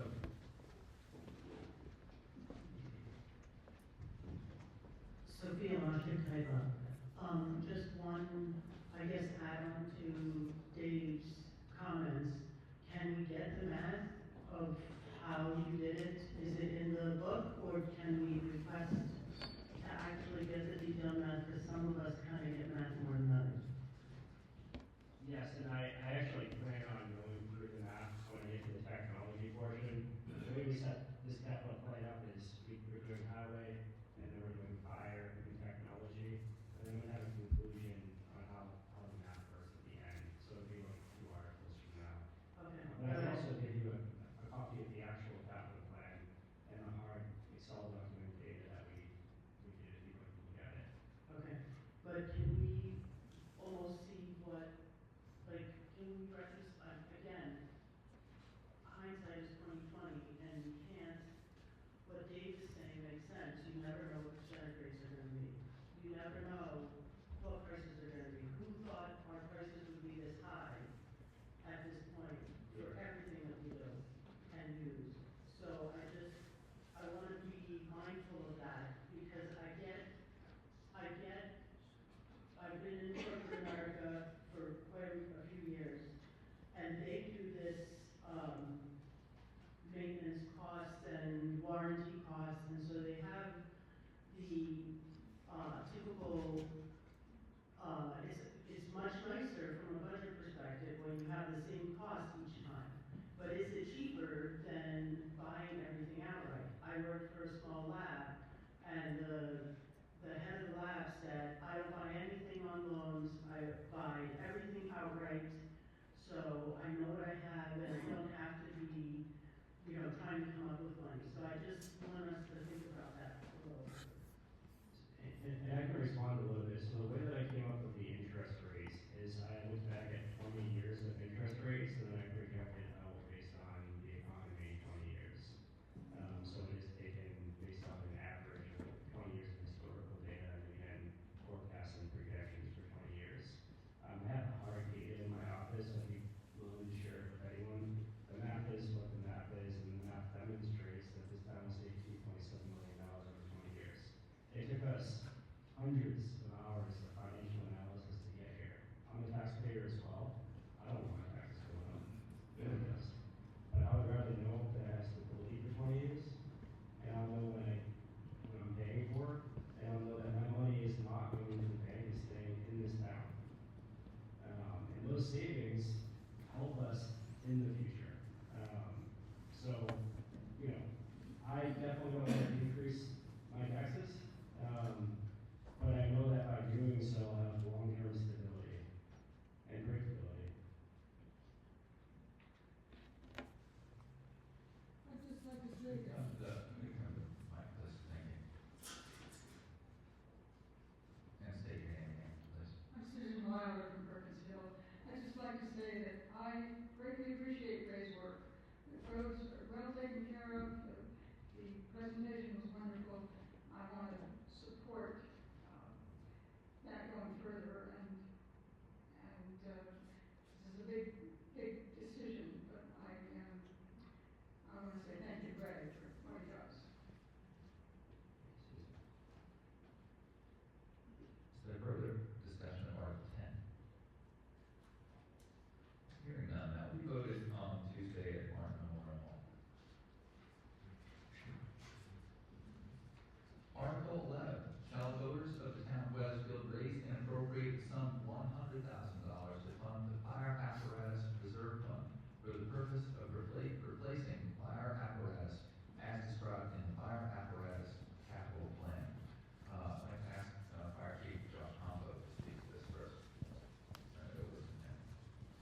sales of previous vehicles, and projections on interest as the town manager spoke last.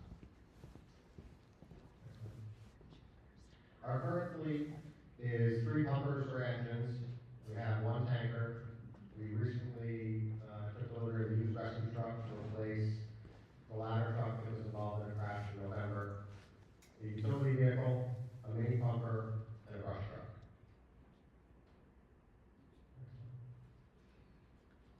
The total cost over the 20 years is anticipated to be $5.8 million, with a trade-in value of $132,000, making a net cost of $5.675 million. This is where things kind of differ from the highway department. The highway department focused on maximizing trade-in value and warranty usage. Our plan maximizes the life of the units because you use them less and they're more specialized.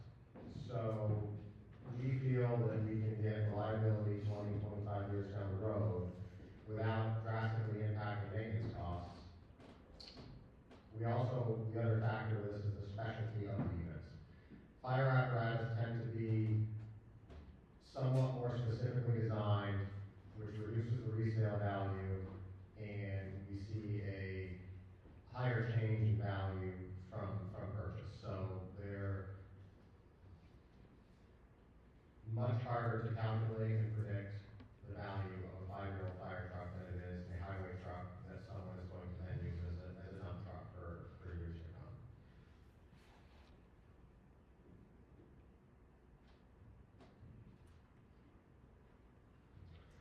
Reasons we still want to be on schedule. So reliability is going to decline after that 15 to 20 year mark. This plan also creates predictability for maintenance. We did see a drastic increase in maintenance in the past couple of years, and there was a significant increase in the budget for that reason. That makes it challenging to budget every year and keep within the budget. This plan will help stabilize our maintenance costs moving forward. We have a reserve fund for the fire apparatus, and we also have a reserve fund for non-motorized apparatus. The fund will be funded annually. It's a step contribution that starts out at $100,000. It does increase an average of $15,555, I believe, a year to fund the replacement of our existing fleet.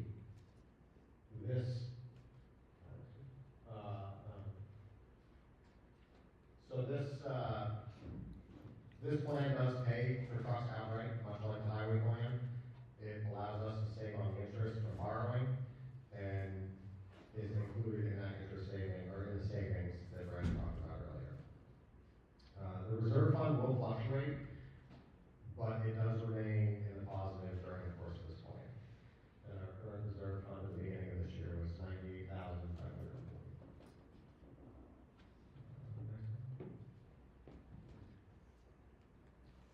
So we do need to replace our truck that is on the docket for this year. This is a used truck that was purchased by the West Weathersfield Association in 2011. It is a 2006 Ford F-350 that has been plagued recently with maintenance issues. So we're planning to hopefully, if this passes, replace that truck this coming summer.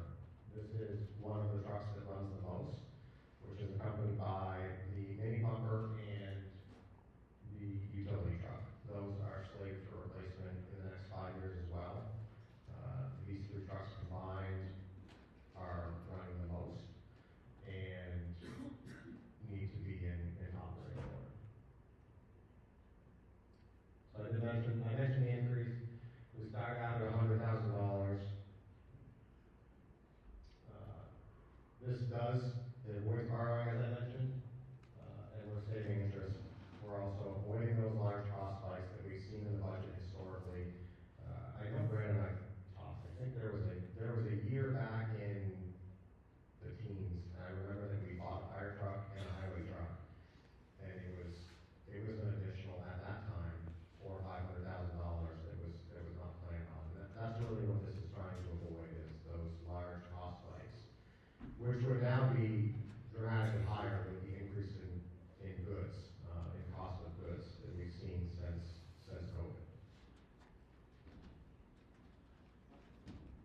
do currently have debt on the tanker that we purchased, received delivery of almost 2 years ago. That will mature in fiscal year 30. If this plan is funded, that would be the last debt for fire apparatus moving forward for the next 20 years. Much like the highway plan, there is oversight on this.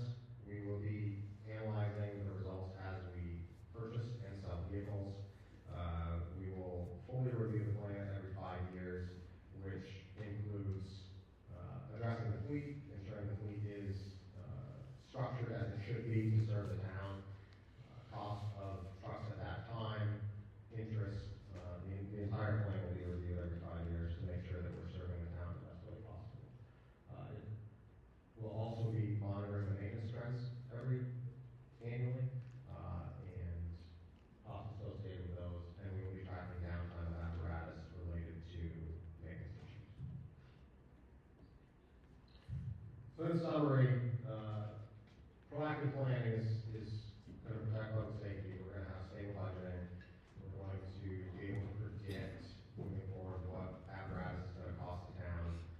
We're going to minimize the debt across the board. We're going to save on interest, and we're going to stabilize emergency service vehicles moving forward.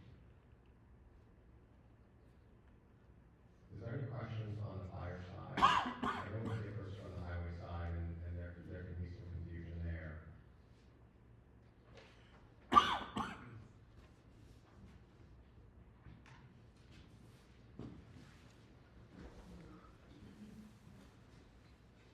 you, Josh. Is there any further discussion on Article 11? Great discussion.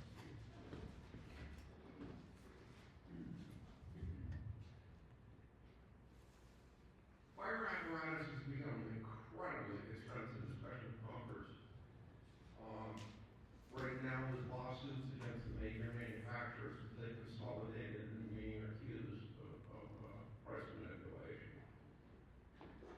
Where I'm going with this is that, if I recall, maybe I got this wrong, that when we consolidated, we wouldn't have quite so much wheel equipment. But yet the capital plan has every piece of equipment that came forward with the consolidation is being replaced. Pumpers, correct me if I'm wrong, are pushing $900,000 today. But yet we got 3 in inventory that are going to be in this rotation. And this also translates back to highway to some extent. At some point, you reach a breaking point where you have to look at, is it cost effective to have every piece of equipment that we have? Or is there a way look at things from the outside in and just say, can we do it effectively with less equipment? I'm going to turn this to Brandon first. So John, that is one of the things that we looked at, and we can consolidate equipment, but when you do that, what happens is you put a greater burden on our existing equipment, requiring replacement a lot sooner. So for example, if you have three vehicles, let's say some personal vehicles, and you spread out your travel every day, those are going to last a lot longer. Now you move down to one vehicle, and you're using it 3 times as much, you're going to have to replace it sooner. It's just that simple. Josh, or nice. Great question, John. To follow up with Brandon on that, the vehicles that we're using the most are on the 20-year replacement plan, 25 years. The vehicles that we're using less are a 30-year replacement plan. To your point, John, the plan is not to replace one of the pumpers with another pumper. The current plan would be to replace that with a tanker. That cost reduction, I believe we assigned about $300,000 less to a tanker than a pumper. That is factored into this plan, and that is a 30-year truck. We also elected not to replace the ladder truck with another ladder truck, which will save the town money, and we're electing to not have 2 brush trucks. So I haven't listed historically, that was a brush truck or a forestry truck. So we are consolidating some. I believe that we will continue to look at that moving forward, and I think there's work to be done across the board, not just in apparatus with consolidation. We are in our infancy as a singular department, and I would not feel comfortable going to the town, committing to a specific amount of reduction, and then finding that we needed that for our services moving forward. We have continued to see a call increase year over year, and we are trying to make sure that we're supporting the town the best way possible. So when we revisit this plan, I did mention that we will look at the fleet as a whole. We will have those discussions. Do we need to reduce equipment? Do we need to increase equipment? Do we need to alter the equipment list? Based on the needs that we're seeing in town, and based on the calls that we're going to.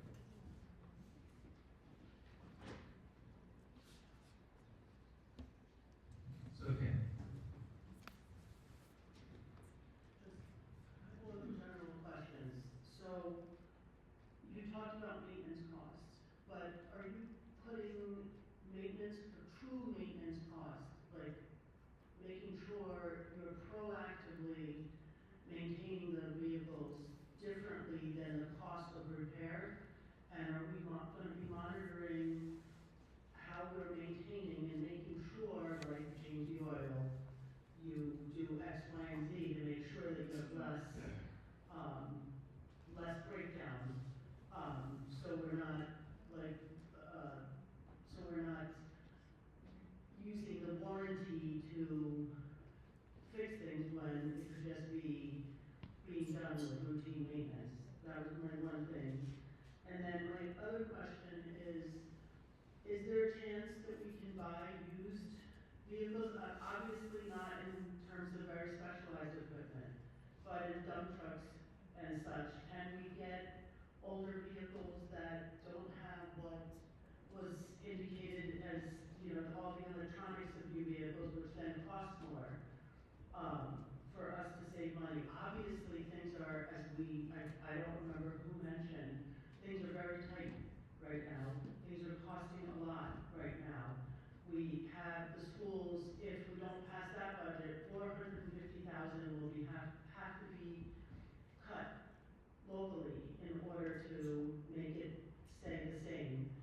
We have a lot of costs, and we all can't afford all of this. So the question I have is, can we think about some kind of longer-term implementation plan? And that's the rest of them. okay, Sophia, you've brought in a few things, but the Article 11 is just about the fire apparatus. Right. So I'm going to ask Josh to answer that. Right, it's a general question for all of it, because we're about to hear the third part of this. Another article that's, okay, vote on this amount of money, and this amount of money separate from the budget, so it's adding an additional cost, which isn't part of our tax assessment, or is that part of the total tax assessment? Okay, I understand, but I just want to focus that this discussion is only about the fire apparatus capital. And Josh, okay, go ahead, Josh. Your first question was about maintenance in order to, I would say preventative maintenance in order to reduce other maintenance costs. The fire apparatus does get, they all get annual maintenance or annual service. It includes a thorough check of all components, and that is done annually. Fluid changes, I would say, are based on usage. We are doing oil samples on the trucks as they're being serviced to ensure that we don't have any negative things going on inside the engine. The challenge is unpredicted breakdowns. I'll be honest, we had 2 this year, the fiscal year that we're in, that consumed a third of the budget. Engine 7 needed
that close to you is a cost savings.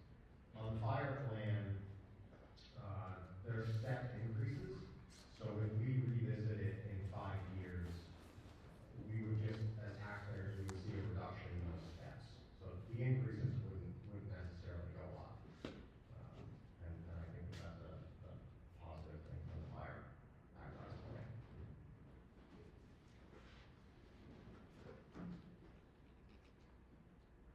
Is there further discussion of Article 11?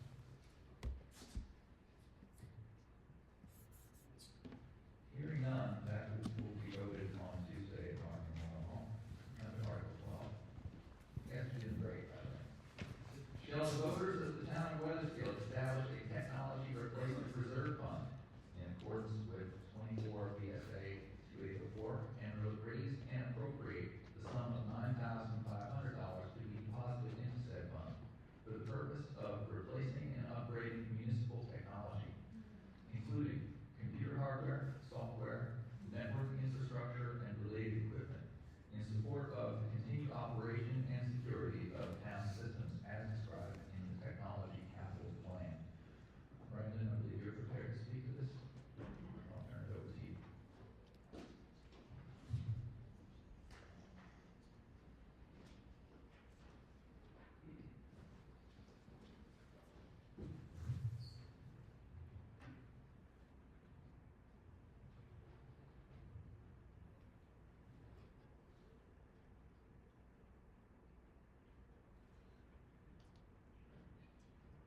So the purpose of the technology plan is to maintain modern, secure, and reliable technology.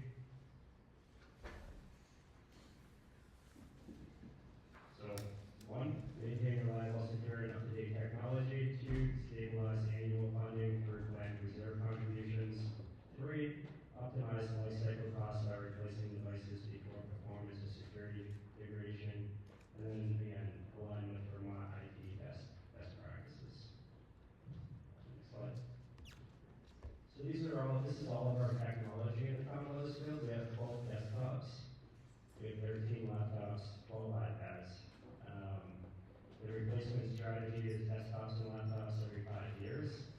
And that's what our IT company actually requires us to do. After 5 years, they won't do anything with those computers. So we're already replacing on a 5-year basis. What this does is it creates a reserve account for these replacements rather than putting them in the budget. So you can see it come out of the budget and into a reserve account. When purchases are made on a rotating basis, they come from the reserve fund. Next slide. So all of our technology account is $49,269. This is substantially less than what we just talked about with highway and fire. And the annual reserve contribution will be $9,500. The contribution increases $500 every 3 years. So FY 31, I believe, would go to $10,000. Next slide. So this just shows the technology replacement schedule. When the additions happen, which is the $9,500 we're requesting, withdrawing $9,000, the balance would be $500. See how it flushes out between over the next 10 years. Next slide. Benefits and justification, predictable costs and budgeting, improved performance and reliability, reduced downtime and maintenance costs, cybersecurity and data protection compliance, aligns with Vermont municipal IT best practices. Governance and review, annual review by the town manager, 5-year plan updates, adjustments based on condition or security needs. The funding strategy is pay as you go via reserve fund.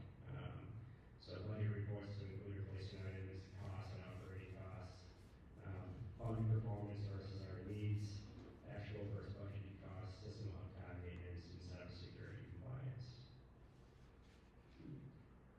All right, so on the left side there is this is like what we do now. So it shows, if we kept doing what we're doing now, this is a projection into the future of what the tax rate will look like, and that's what the tax rate will look like on the left.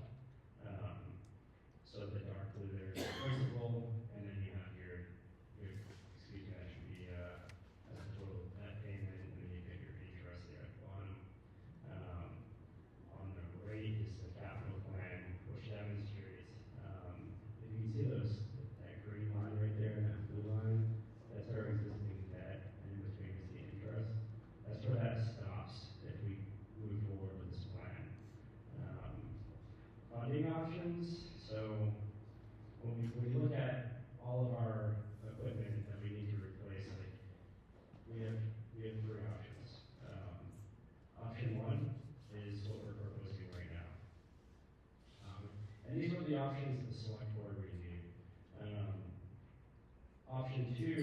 is we do a $250,000 loan on year one, and then we move into a cash-based system. So it would basically push out our debt further, but still make the leap into a capital fund.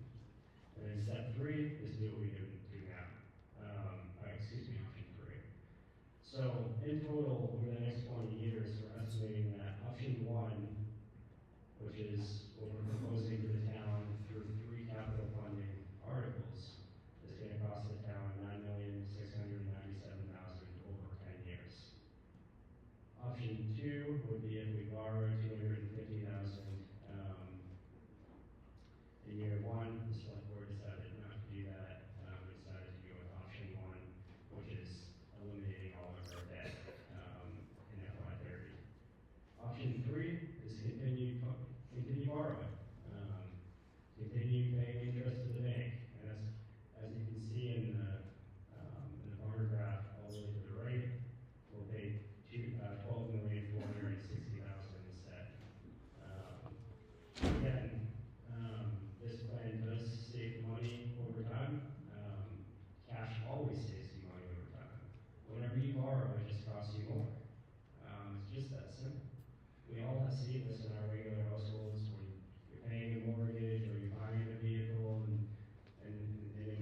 cast your mind back to when Highway Superintendent Stapleton showed you pictures about the Bowen Hill culvert project. This is a big project. We were very lucky that the state allowed us to do a repair that we got by was about $80,000. But it is a repair, and we will not be as lucky when it fails again. The estimated lifespan of this repair is 35 years. We as a board, we're fully aware that the town is going to be looking at $1 million plus 35 years from now when that repair fails. We felt in good conscience it was not fair to our grandchildren who are going to have to pay for this, that we don't kick something into pot between now and then, so when that day comes, they will not be faced with the full amount of the cost of that culvert replacement. That's all this article is about. Thank you. Is there any further discussion of Article 12? Pardon me. Is there any further discussion of Article 13? Hearing none, we'll move to the social services articles, and before I begin, if there are representatives from any of the mentioned organizations, I'll invite them to, you're welcome, after the article is read, during the session to make a case for your request. And who's not here, Suzanne Terrell is also prepared to speak to the articles. Article 14, shall the voters of the town of Weathersfield appropriate the sum of $2,683 to support the activities of Healthcare and Rehabilitative Services, HCRS. Is there any discussion of Article 14? Is anyone here from HCRS? Suzanne, can you tell us?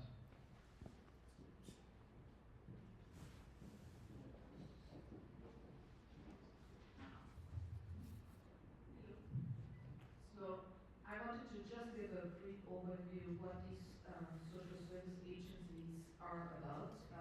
When I saw it first on the ballot, I didn't know much about it. So HCRS stands for Healthcare and Rehabilitation Services. They provide mental health care, developmental disability services, and substance use treatment in Windham counties.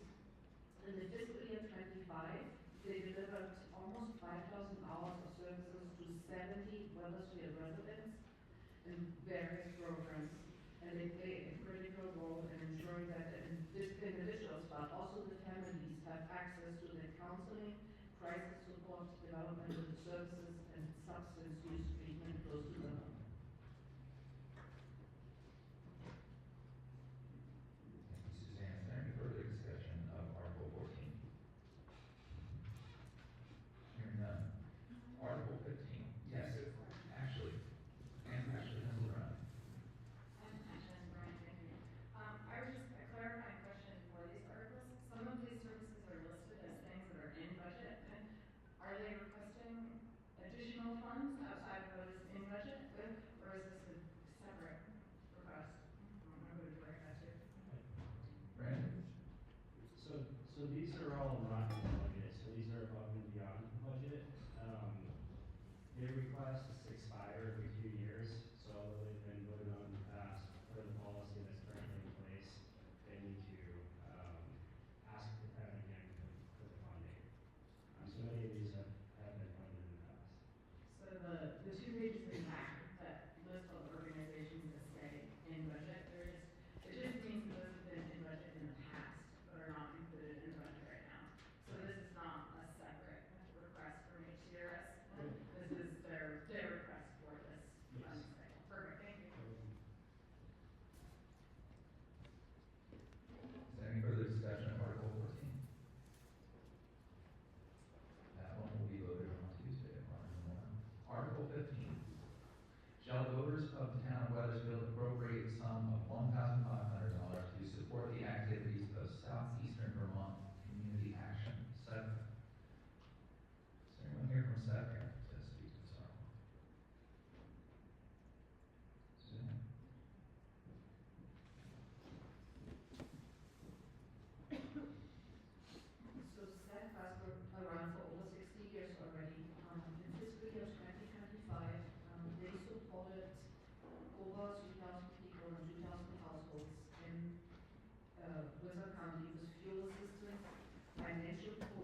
microbusiness support, tax preparation, home repair, and weatherization.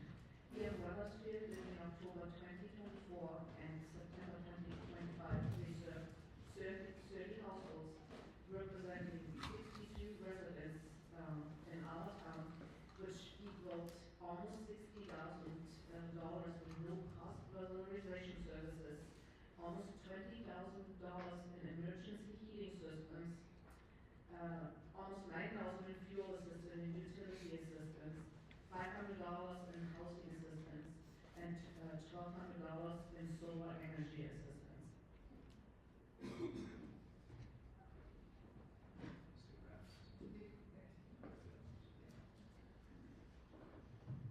Is there further discussion of Article 15?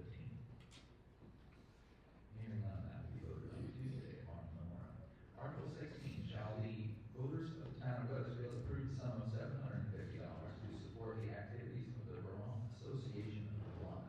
Is there a representation, is there a representative from that organization? Suzanne, you have to speak first. So the Vermont Association for the Blind and Visually Impaired is the only private nonprofit in Vermont providing these kind of statewide services to individuals living with vision loss. They have helped since 1926 people that are blind or visually impaired to build independence and develop adaptive skills and improve their quality of life. Services include vision rehabilitation, orientation, and mobility training, adaptive daily living instructions, assistive technology training, social network opportunities, and a statewide volunteer transportation program serving both children and adults. We have one person in Weathersfield that receives services. Is there any further discussion of Article 16? Hearing none, that one will be voted on Tuesday, March memorial. Article 17, shall the voters of the town of Weathersfield appropriate some $10,500 to support the activities of Visiting Nurse Association and Hospice for Vermont and New Hampshire? Is there anyone from Visiting Nurses here to speak for this article? Suzanne, you have to speak. Visiting Nurse Association and Hospice for Vermont and New Hampshire provides skilled home health care, hospice services, maternal child health programs, and long-term personal care throughout our region. They bridge the gaps in care, allowing residents to receive a high-quality medical supportive services in their own homes. Between July 24 and June 25, they provided 312 home visits to 28 Weathersfield residents. The requested $10,500 in appropriation will help to ensure that members of this community can continue to access these critical home health and hospice services close to home.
691 free rides to medical appointments, grocery stores, and other essential destinations, covering approximately 10,000 miles, including nearly 2,500 miles specifically for Weathersfield residents. Through a partnership with the Vermont Food Bank Veggie Van Go program, they helped distribute over 4,000 meals, improving food access and nutrition education. In collaboration with Senior Solutions in Historic Homes, they delivered approximately 20,000 meals on wheels, which also include regular safety and wellness checks. Volunteers collectively contributed more than 2,800 hours, knitting comfort items for those in need and for patients and families at the Montesquieu Hospital and Health Center.